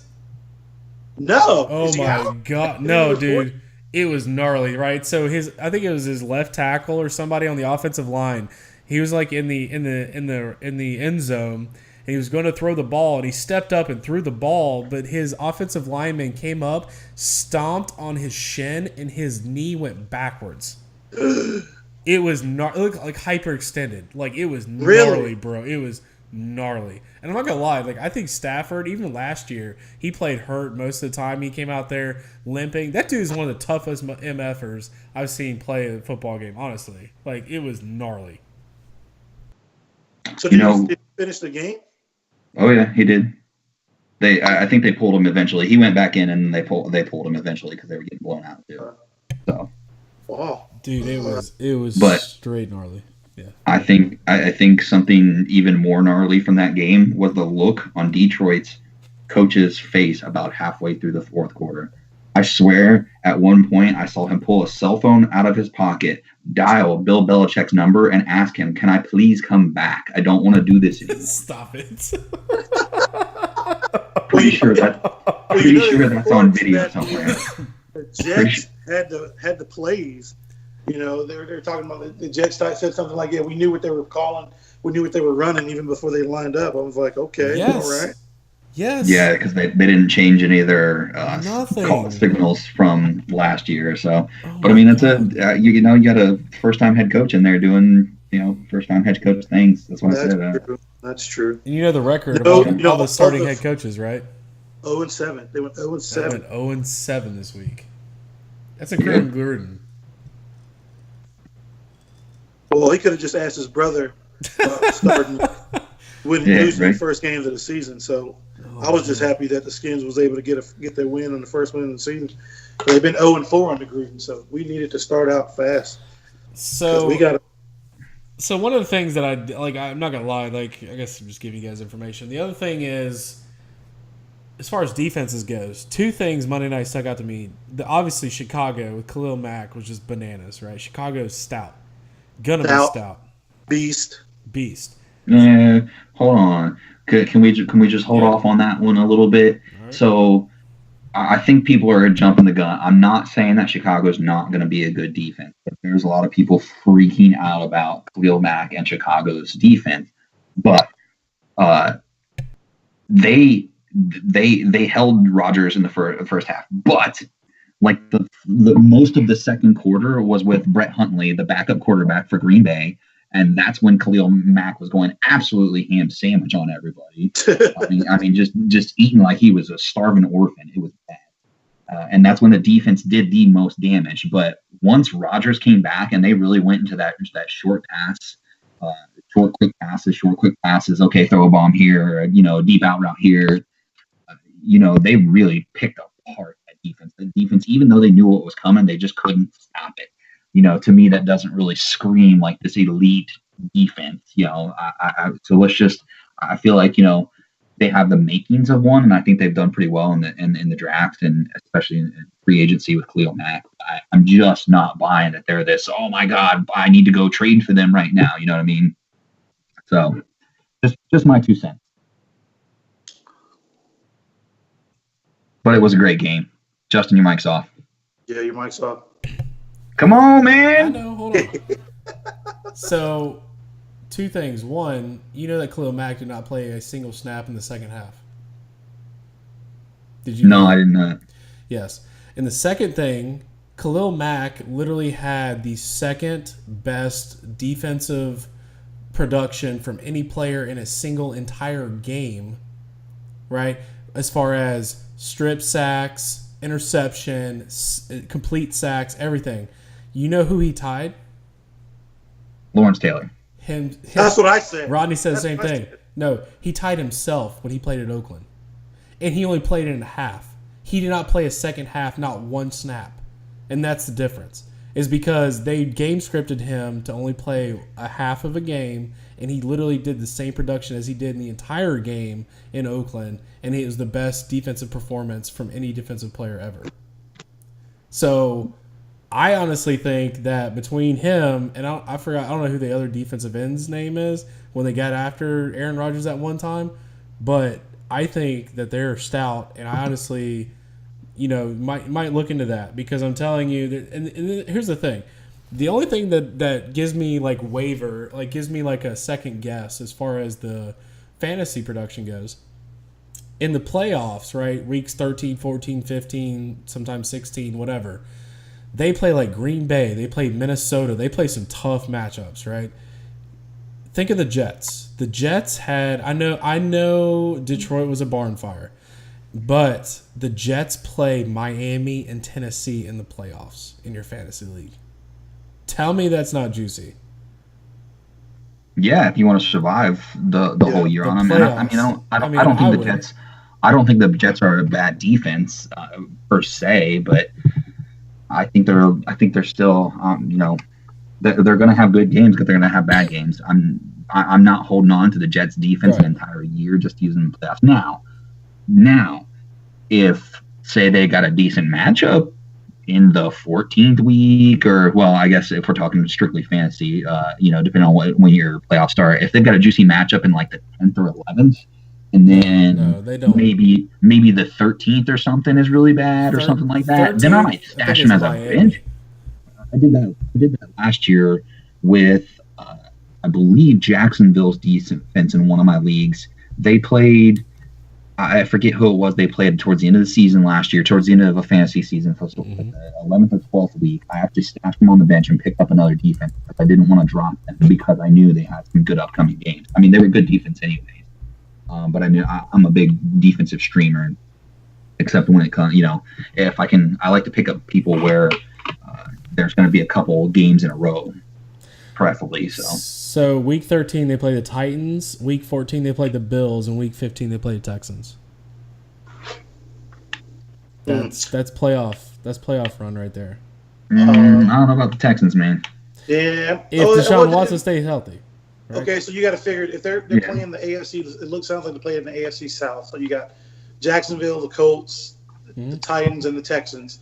Then you already got to figure Buffalo twice, New England twice, Miami Dolphins twice, Tennessee twice. So who do they play in the NFC? What division are they playing in the NFC? Who? The Jets? Yeah. Jets are an AFC team. I know, but they're going to play a team from the NFC. They're going to play that division. So what division in the NFC are they playing this year in their schedule? I don't know. I got their schedule. Who's playing? Well, okay, they played Detroit Monday night, so they're playing the NFC, the North. So they're playing Green NFC Bay. North, yeah. They're playing Minnesota, and they got to play Chicago. So now you pretty much know their schedule. So definitely not going to start them against Green Bay. Definitely not going to start them against Minnesota. Had I known that they were going to do that against Detroit, yeah, probably would start them against them. But Chicago's up in them there. 2 weeks. You'd be fine. Yeah. Then you got what I'd probably play him in Buffalo twice, maybe once. Miami, probably play him once or twice there. Not going to play him against either game against New England. And then I'd play him against. You don't think that's just too many for me to. Really? Yeah, that's too many for me for a defense to sit on my bench. I'd use them for the games I could and then drop them. There's just too many defenses. There's too many bad offenses this year. It looks like the Bills were an absolute dumpster fire as well. But sometimes defenses can it may all come down to like how many points they're just getting. They may not be a good defense, but they're getting a lot of turnovers.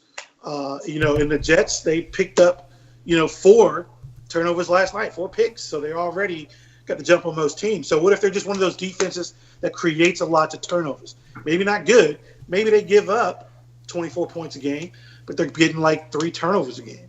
If they're, so if they're scoring like in the top 4 defenses of the league, do you drop them just because they're not a good defense?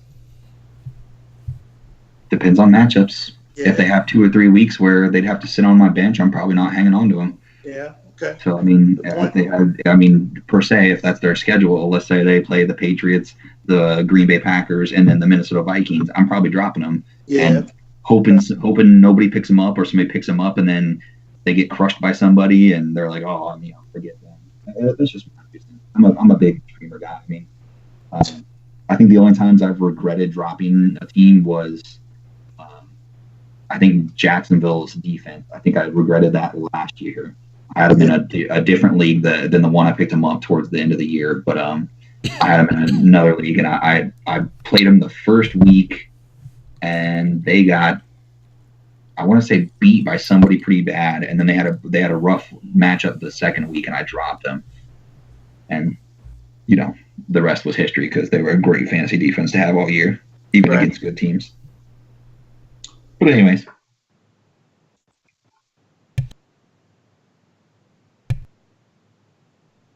Come on, man. Oh, right. I know. That's an awesome point, though. All right, so one question I have. So let's go to the Monday night game. Obviously, the Detroit Lions are a barn fire after this past week, and honestly, their starting quarterback is hurt. Who knows who's going to really produce in there? But what about Sam Darnold? Let's talk about Sam Darnold for a minute. Like, what was your impression? Well, I think I kind of touched on it early. It's he was able to put the first play behind him and he played a really good game. And every year, that rookie quarterback or a couple of rookie quarterbacks have that really good first year.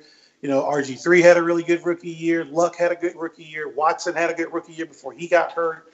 So a lot of these quarterbacks have that, what I call the fool's goal, first 6, 7, 8 games. Dak Prescott had a great great season, his rookie season. But eventually, defensive coordinators get more film on you. They start to scheme more against you. And then, so when you're a young rookie quarterback, you have to make those adjustments from week to week, or sometimes even from play to play, quarter to quarter. You felt like Monday night he kind of just rode that wave and that momentum. And like I said, defense got 4 picks. Andre Roberts had a crazy game from the punt return, standpoint. So his other players or other parts of the team kind of set him up for success. Now, let's say next week, defense not stopping anybody. You can't, flip the field and field position on punt return. So now it's more on you. Can he create?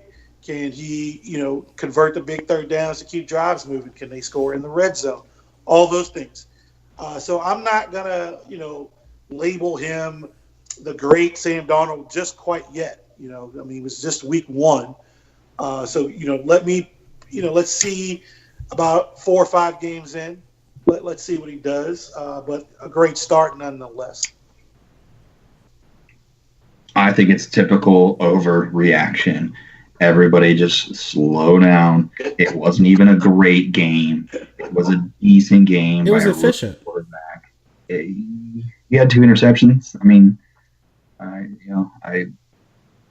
don't know how efficient you consider that. You know what I mean? If we're not talking about a rookie, he didn't have a good game. Come on, let's be real. I mean, if Aaron Rodgers threw that, Aaron Rodgers is okay. Let's not use Aaron Rodgers. That's bad. Let's use Case Keenum, or or as I like to say, KC Keenum. If we're talking about Sam Bradford, everybody's going, "Oh, that's Sam Bradford again."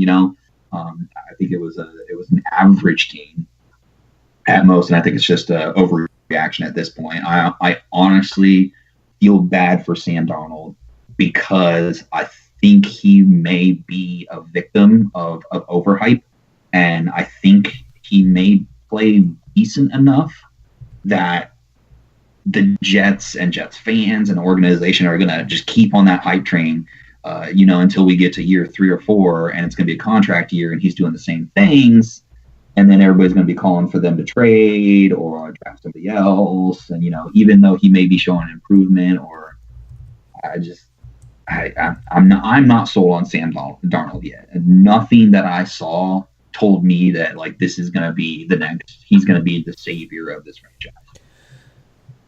So, where do you think he falls in as far as QBR goes this past week? Sam Darnold.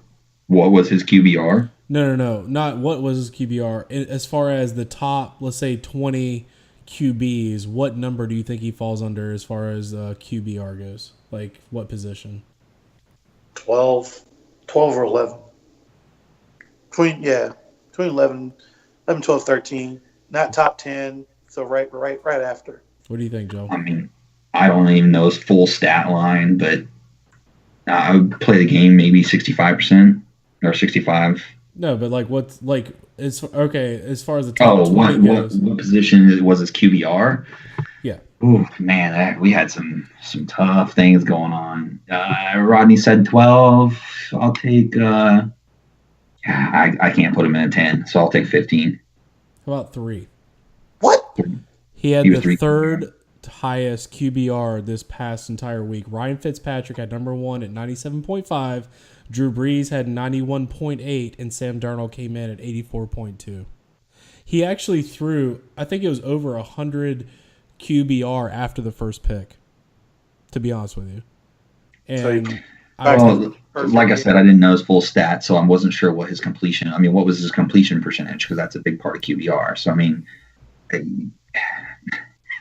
maybe he was efficient.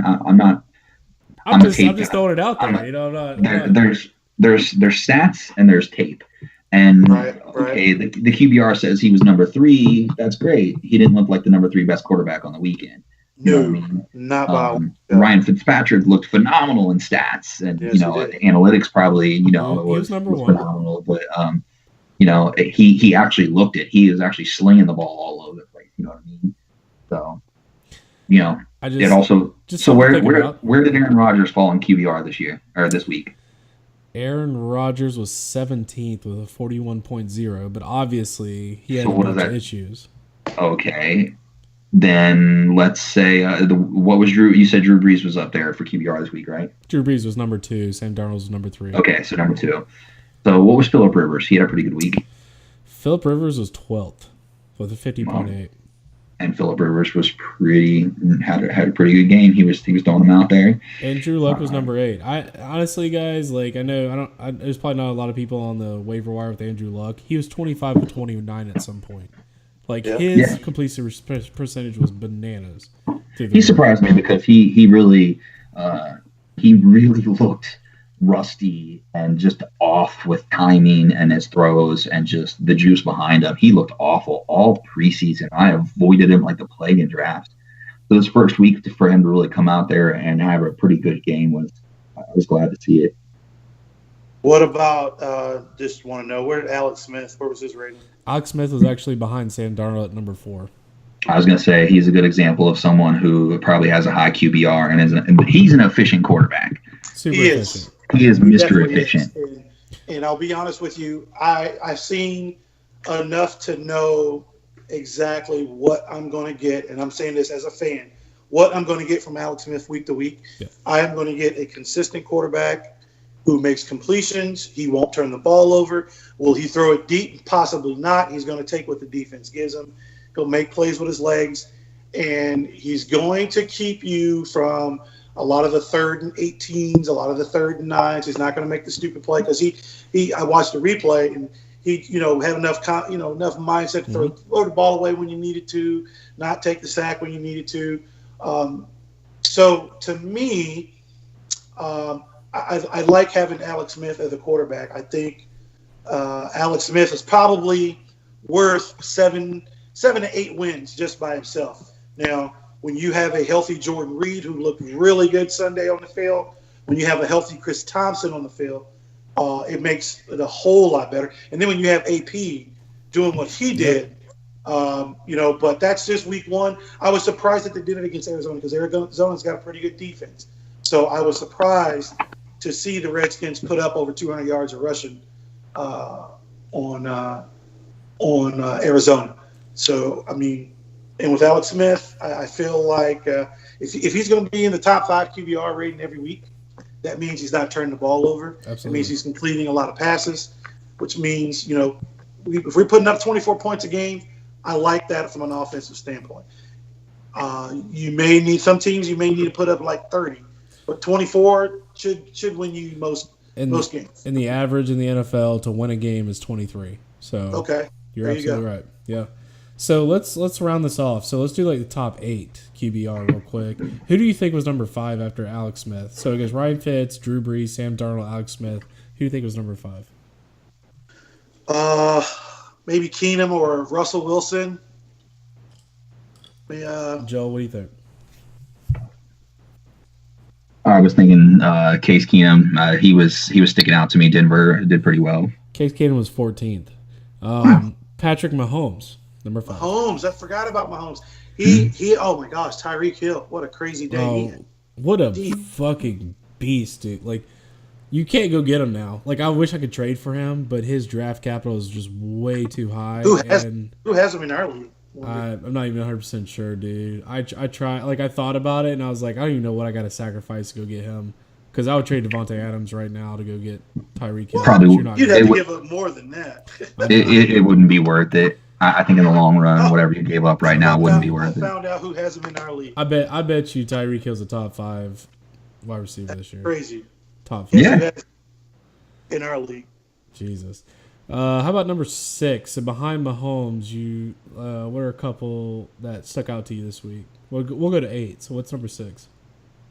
Tom Brady. You're close. Who's after Mahomes? So Tom Brady's number 7. Number 7. Did we already say Drew Brees? No, Drew Brees was number 2. So it goes Ryan Fitzpatrick, Drew Brees, Sam Darnold, Alex Smith, Patrick Mahomes. We're trying to guess what number 6 is. Tom Brady was number 7. Tom Brady 7. So, Mr. What Wacko. about Jared Goff? What about him? Goff actually came in at number 9. Wacko Flacco came in at number 6. Yeah, Flacco. I forgot. Had a pretty good game. But somebody apparently didn't tell Buffalo they had a game Sunday. But actually, no, they started that rookie quarterback, and they just pretty much threw him to the wolves. And Baltimore was just, they smelled the blood in the water, man. He was, I mean, oh gosh. He had a typical rookie first day that most standards, if you had the majority, most rookie quarterbacks in the NFL, first game looked terrible, and he looked terrible. How about number 8? So we'll go last one. He was hurt last year, to give you a hint. Aaron Rodgers or Deshaun Watson. One of those two. Joe, you got a guess? Sam Bradford. Andrew Luck. Wow. Number 8 QBR. So He looks pretty. He scares me going into this week. Here's the thing: he was 25 of 29 at some point. Like that is a stupid completion percentage. He was stupid. He was. And Ryan Grant caught a lot of his passes too. I think he had 6, maybe 7 catches. And I remember Ryan Grant because he used to be a Redskin. And the one thing that he always used to, he could always get open. That's the one thing. I mean, you can never get him on the field because he was never the number 1 or number 2 option. But when he was on the field, he was always open. And he had another big game for Andrew Luck. Andrew Luck's still not quite at 100%, I don't think. Like Joel said, a couple passes he didn't look too hot on.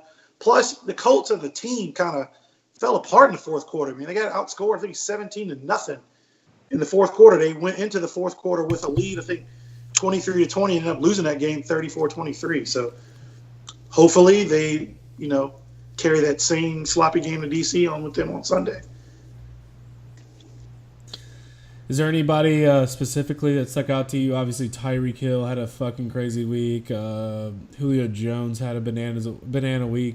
I'm not going to lie. Like, a lot of the players that, like last year, the first week, a lot of the first round, couple round picks didn't score touchdowns. Were not a big performer, This year, I feel like a lot of them scored touchdowns. A lot of them had, like, triple-digit games. Like, they were ready to play. Is there anybody that stuck out to you? Let's start with Joel. Is there anybody stuck out to you that you kind of want to touch on?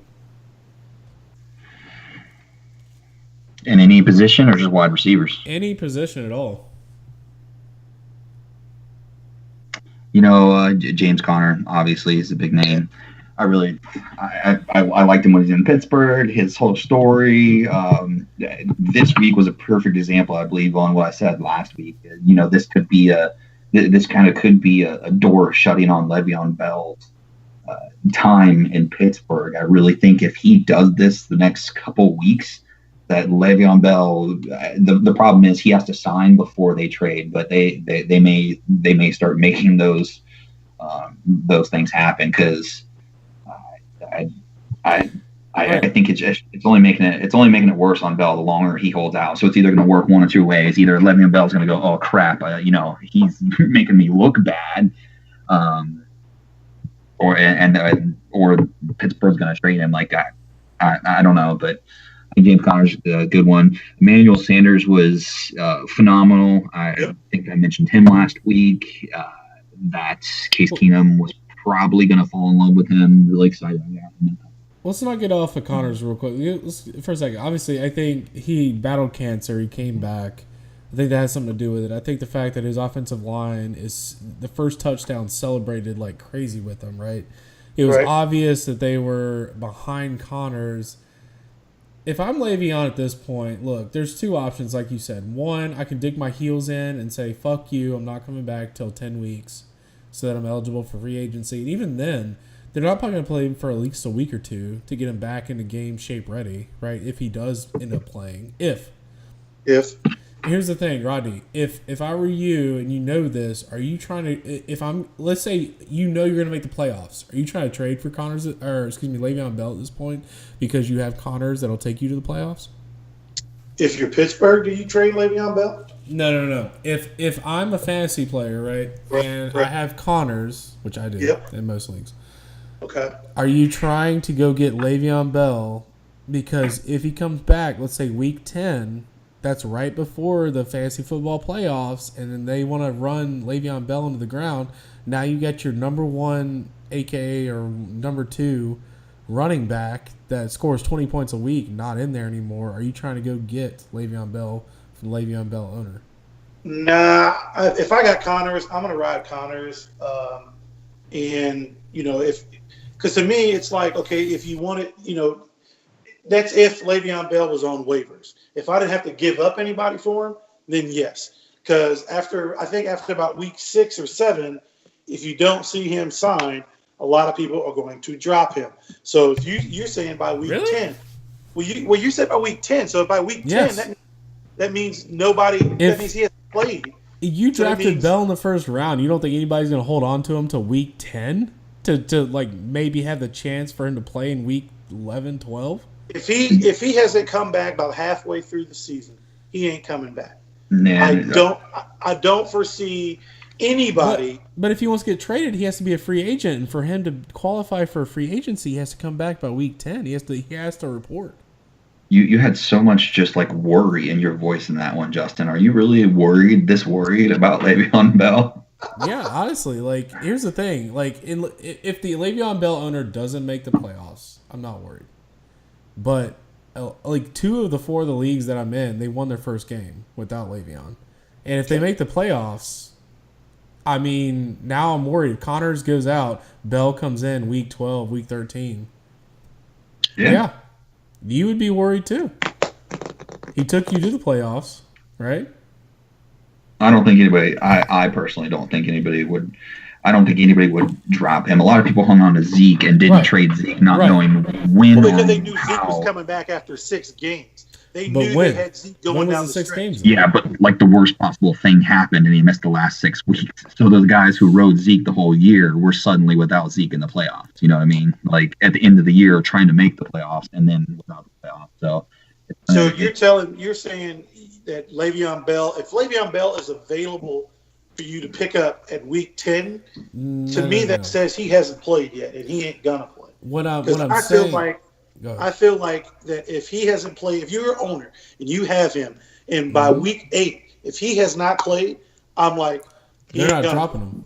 He ain't gonna play. Here's the thing: is if they have an IR spot, they're gonna throw him on there because I already have a league that has that somehow. I don't know how that works.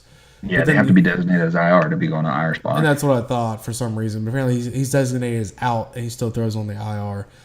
But the other thing is no one's going to drop him from a team. At this point, you're going to ride him on your bench until he comes back, if he comes back. But what I'm trying to tell you, Rodney, is that in order for him, because he doesn't want to play for Pittsburgh. We know this. Okay. For him to get traded, he can get traded, yes. But for him to be a free agent after this year to where he could go to another team, he has to show up at week 10 to qualify. He has to play by week 11. You said they have to trade him. So they already have the franchise tag on him. No. He's a free agent after this year if he qualifies for a full season. He does. But right now he's under the franchise tag. So for this year. Exactly. So he has 2 options. He can either sign the tag.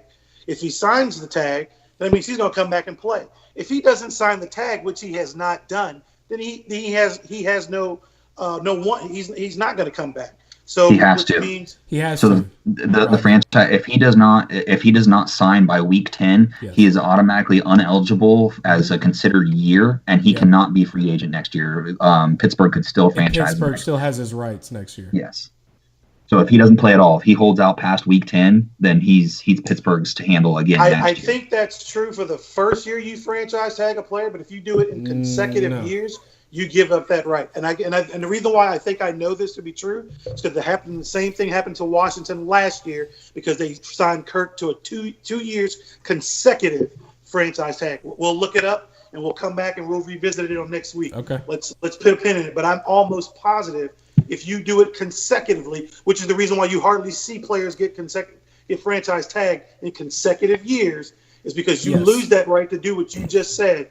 If you sign them if you sign them to a franchise tag the second time around and you don't give them a long-term deal.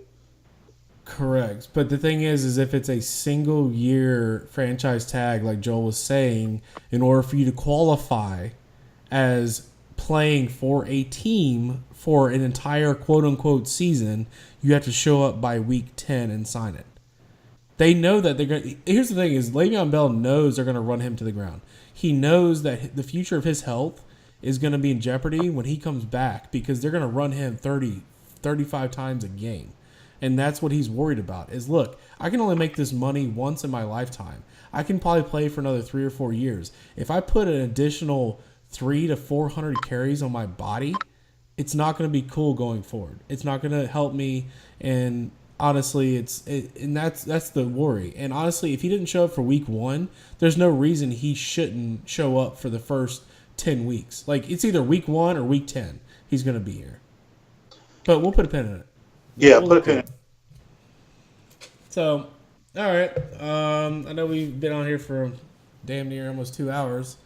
Is there anything else you guys kind of want to chat about, talk about, think about? Nah, it's what's like 10:35. We've been on it for like an hour and a half. I mean, once again, very informative.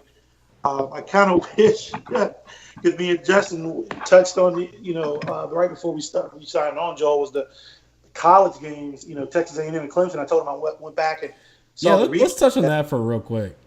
I was surprised because I look and Clemson throws in the true freshman in the very first play.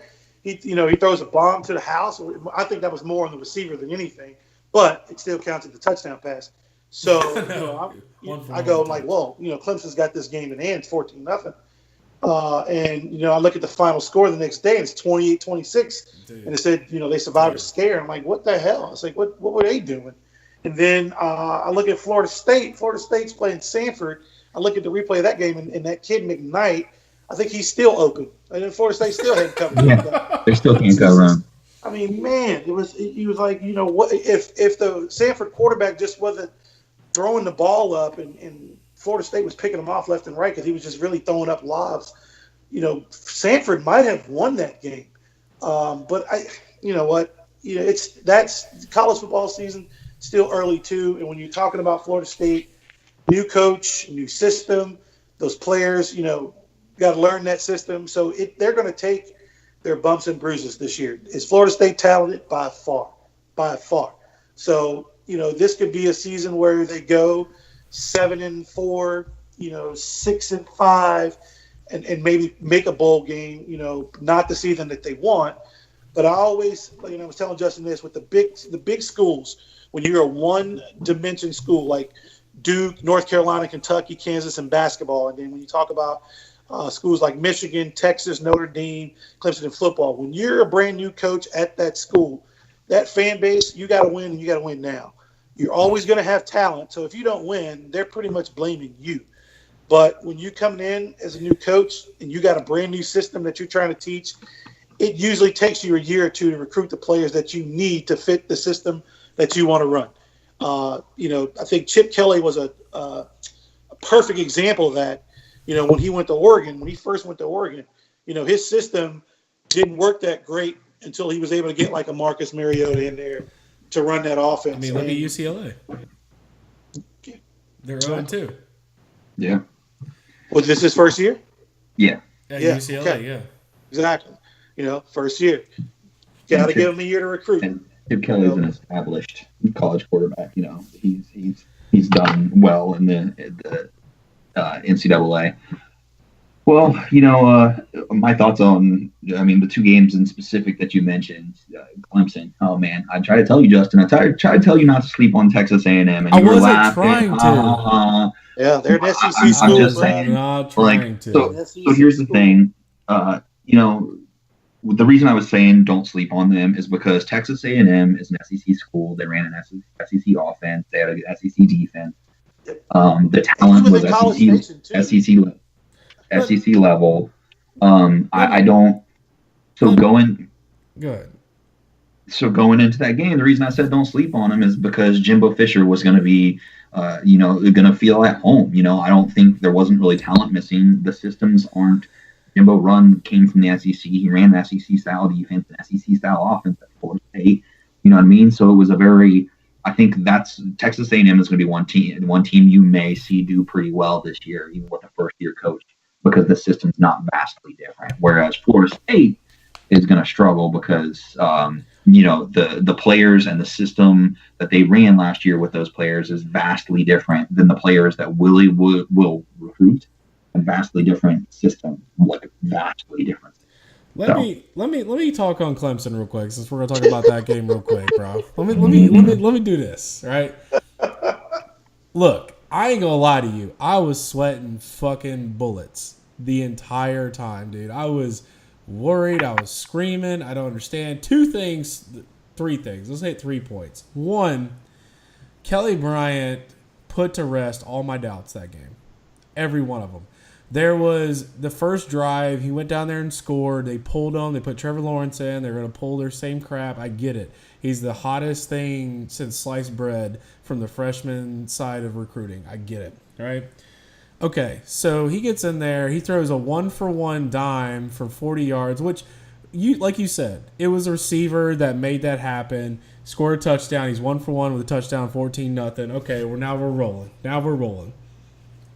So now, all of a sudden, come the second, third quarter, A&M starting to catch up. We're starting to go 3 and outs. We still can't convert third downs. The freshman just couldn't get it done. All right. Halftime comes, and I told, I don't know who I told. I messaged somebody. I said, look, if it was me and I was Dabo Swinney, it would be Kelly Bryant's ball the second half of this game, and let's get this shit done, and let's get the hell out of here, right? First drive, Trevor Lawrence, freshman's out there. I'm like, all right, here we go. He flops again, and then the next drive till the end of the game was Kelly Bryant's ball. And there's 2 plays in the second half that really stuck out to me, and they were both called audibles. He gets up to the line. He reads the defense. He calls an audible on like a 3rd and 8, converts, right? Same thing later on in the drives, like a 3rd and 4, gets up on the line, calls an audible, converts again to score a touchdown.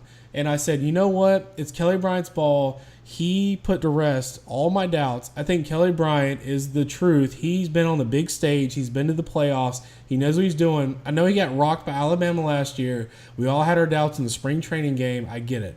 That was one thing that stuck out to me, was that Kelly Bryant can handle the big stage, can handle when we're behind, can handle any situation you put him in. The other thing that told me was, I don't know what Brent Venables was smoking on the sidelines, but this fucking wide receiver from A&M with dreads that were like blonde tipped, we're playing man-to-man coverage on this guy, was killing us in the secondary. Killing us. Like, he scored the touchdown to tie the game, and I was losing my mind. I was like, why are we playing man-to-man? What are we doing? Like, the whole game, this whole second half, he had some of the biggest conversions, biggest downfield yardage, and we're still playing man-to-man. This guy, he's killing us. He's got like a 12-inch advantage on our corner, and we're still playing man-to-man. It was driving me nuts. And, yeah, we got out of there. Luckily, we got out of there with a fumble out of the end zone for a touchback, kind of like the Louisville game like a year or two ago, where he stepped out on the 4th down. He was a yard short because he didn't realize where the chains were. But we got out of there, luckily. Thank God. Honestly, I know people are arguing we got away with the call. And I'm not saying it was right or it was wrong, but it was over the pylon enough and we had no camera angles to tell the difference. So regardless, we needed that. And honestly, they almost tied it up. They still had a 2-point conversion to tie the game. And lucky for us, they didn't convert, but good Lord.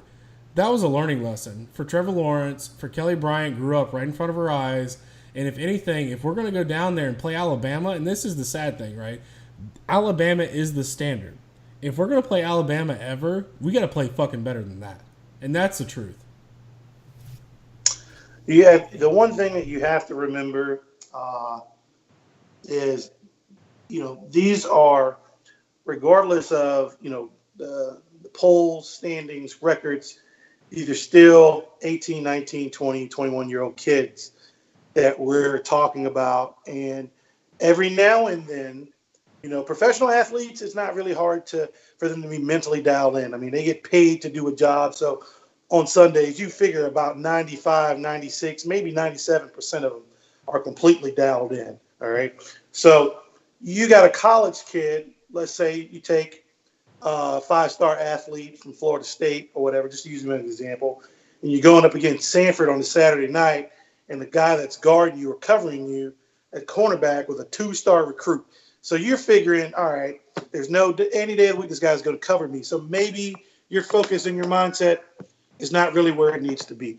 That's where I think you come up with the situations where you get these close games where teams should either dominate or where teams start out dominating and then they just kind of lose focus a little bit. Early on, Clemson jumped all over Texas A&M, and I really felt like maybe Clemson was like, okay, we got this a little bit. We can go either way with either quarterback. We can do whatever we want up and down the field. Defensively, we're going to be able to stop these guys regardless.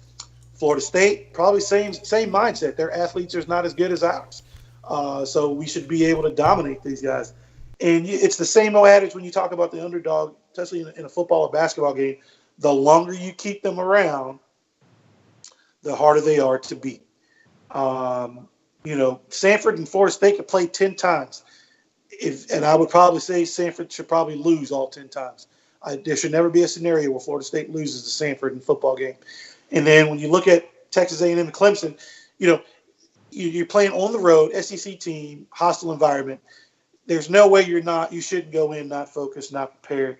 It's just one of those things where Jimbo Fisher, veteran coach, makes adjustments.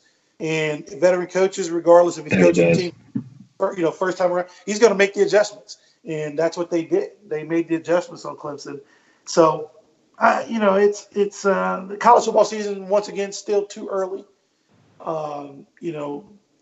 Obviously the Alabamas and the Ohio States and the Wisconsins and right now are probably the top teams. LSU and Auburn go against each other on Saturday, so it's going to be a good one. That should be a good one. Auburn looked real good. They did. Auburn looked real good. LSU looked good, beating up on Southeast Louisiana. So this is one of those typical SEC matchups where it's going to be a physical, defensive, game all the way through, and the team that makes the mistake first or most will probably lose the game. In LSU still, their quarterback still is, he's I think he's a redshirt senior. He's a quarterback at Ohio State, so he's been in big schools, but playing an SEC opponent, first time out, it's a little bit different. So, Clemson, it's on Saturday in college football. You win and survive. That's what you do. Every Saturday, you win and you survive. It's like being in the damn fucking Hunger Games. You gotta survive from week to week. So yeah, that's what Clemson did. They went hostile environment on the road, SEC, and you survive. We play better on the road too, and that's the thing. And here's the thing: is I think, if I'm not mistaken, I think A&M also plays Georgia at some point this year. Okay. So this game, if anything, gave them some confidence that they could swing with the big hitters, because we're considered a big hitter, unfortunately. Well, yeah, you've been in the playoff consecutive years. You won a national title. We've won the ACC 3 or 4 years in a row. You're right. We've been to the playoffs 3 years in a row. We have a dynasty, and that's the thing is because of the head coaching, because of the defensive coordinator, and that's the thing is but my standard at this point is we got to beat Alabama.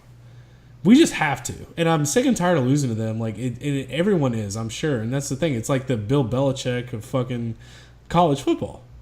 You know what I mean? He just time and time again. They have NFL players that time in and time out. They have at least a half a dozen NFL players at any given week. And we've got to compete. We have to. This is true. What it'll take to beat Alabama is a pick play for that one game, that one day. You have to play perfect football. You have to play perfect. You have to make every tackle. You have to catch every pass, make every read. You have to do all the right things. The margin of error is 0. Yep. And then you have to hope that they make some mistakes. Yep. A little bit, because they're not a team that's going to beat themselves. And the one time that a team did that was Clemson. They and that still came down to the last second. So it wasn't no cakewalk. And what's funny about that is, I know, we're getting kind of late, but I know that was a pick play. Everyone knows that was a pick play. Yeah. And what made me laugh was they did the same thing the following year. And I wasn't even mad. I was like, look, I get it. Y'all get yours back. And no one called it. You know what I mean? So you're right. It has to be a perfect game. You have to play out of your mind to beat Alabama. And Deshaun Watson did it. I don't know if Kelly Bryant has the chops. Kelly Bryant is another Cam Newton.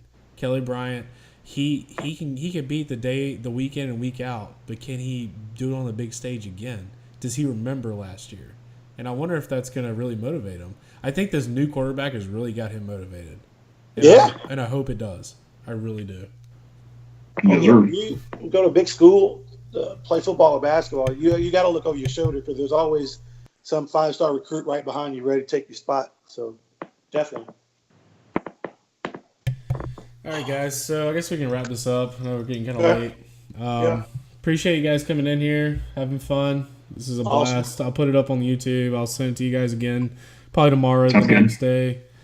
And like kind of like we said, like just as a chat, real quick. Whatever. If we want to change it up, kind of like Joel was saying, let's change it up. Let's do it. We're just doing this for us at this point, Right.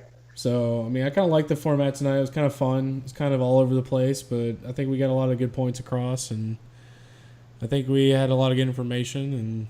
And I'm a stats guy, and everyone we all love storylines, so I think it's really cool, man. What do y'all think?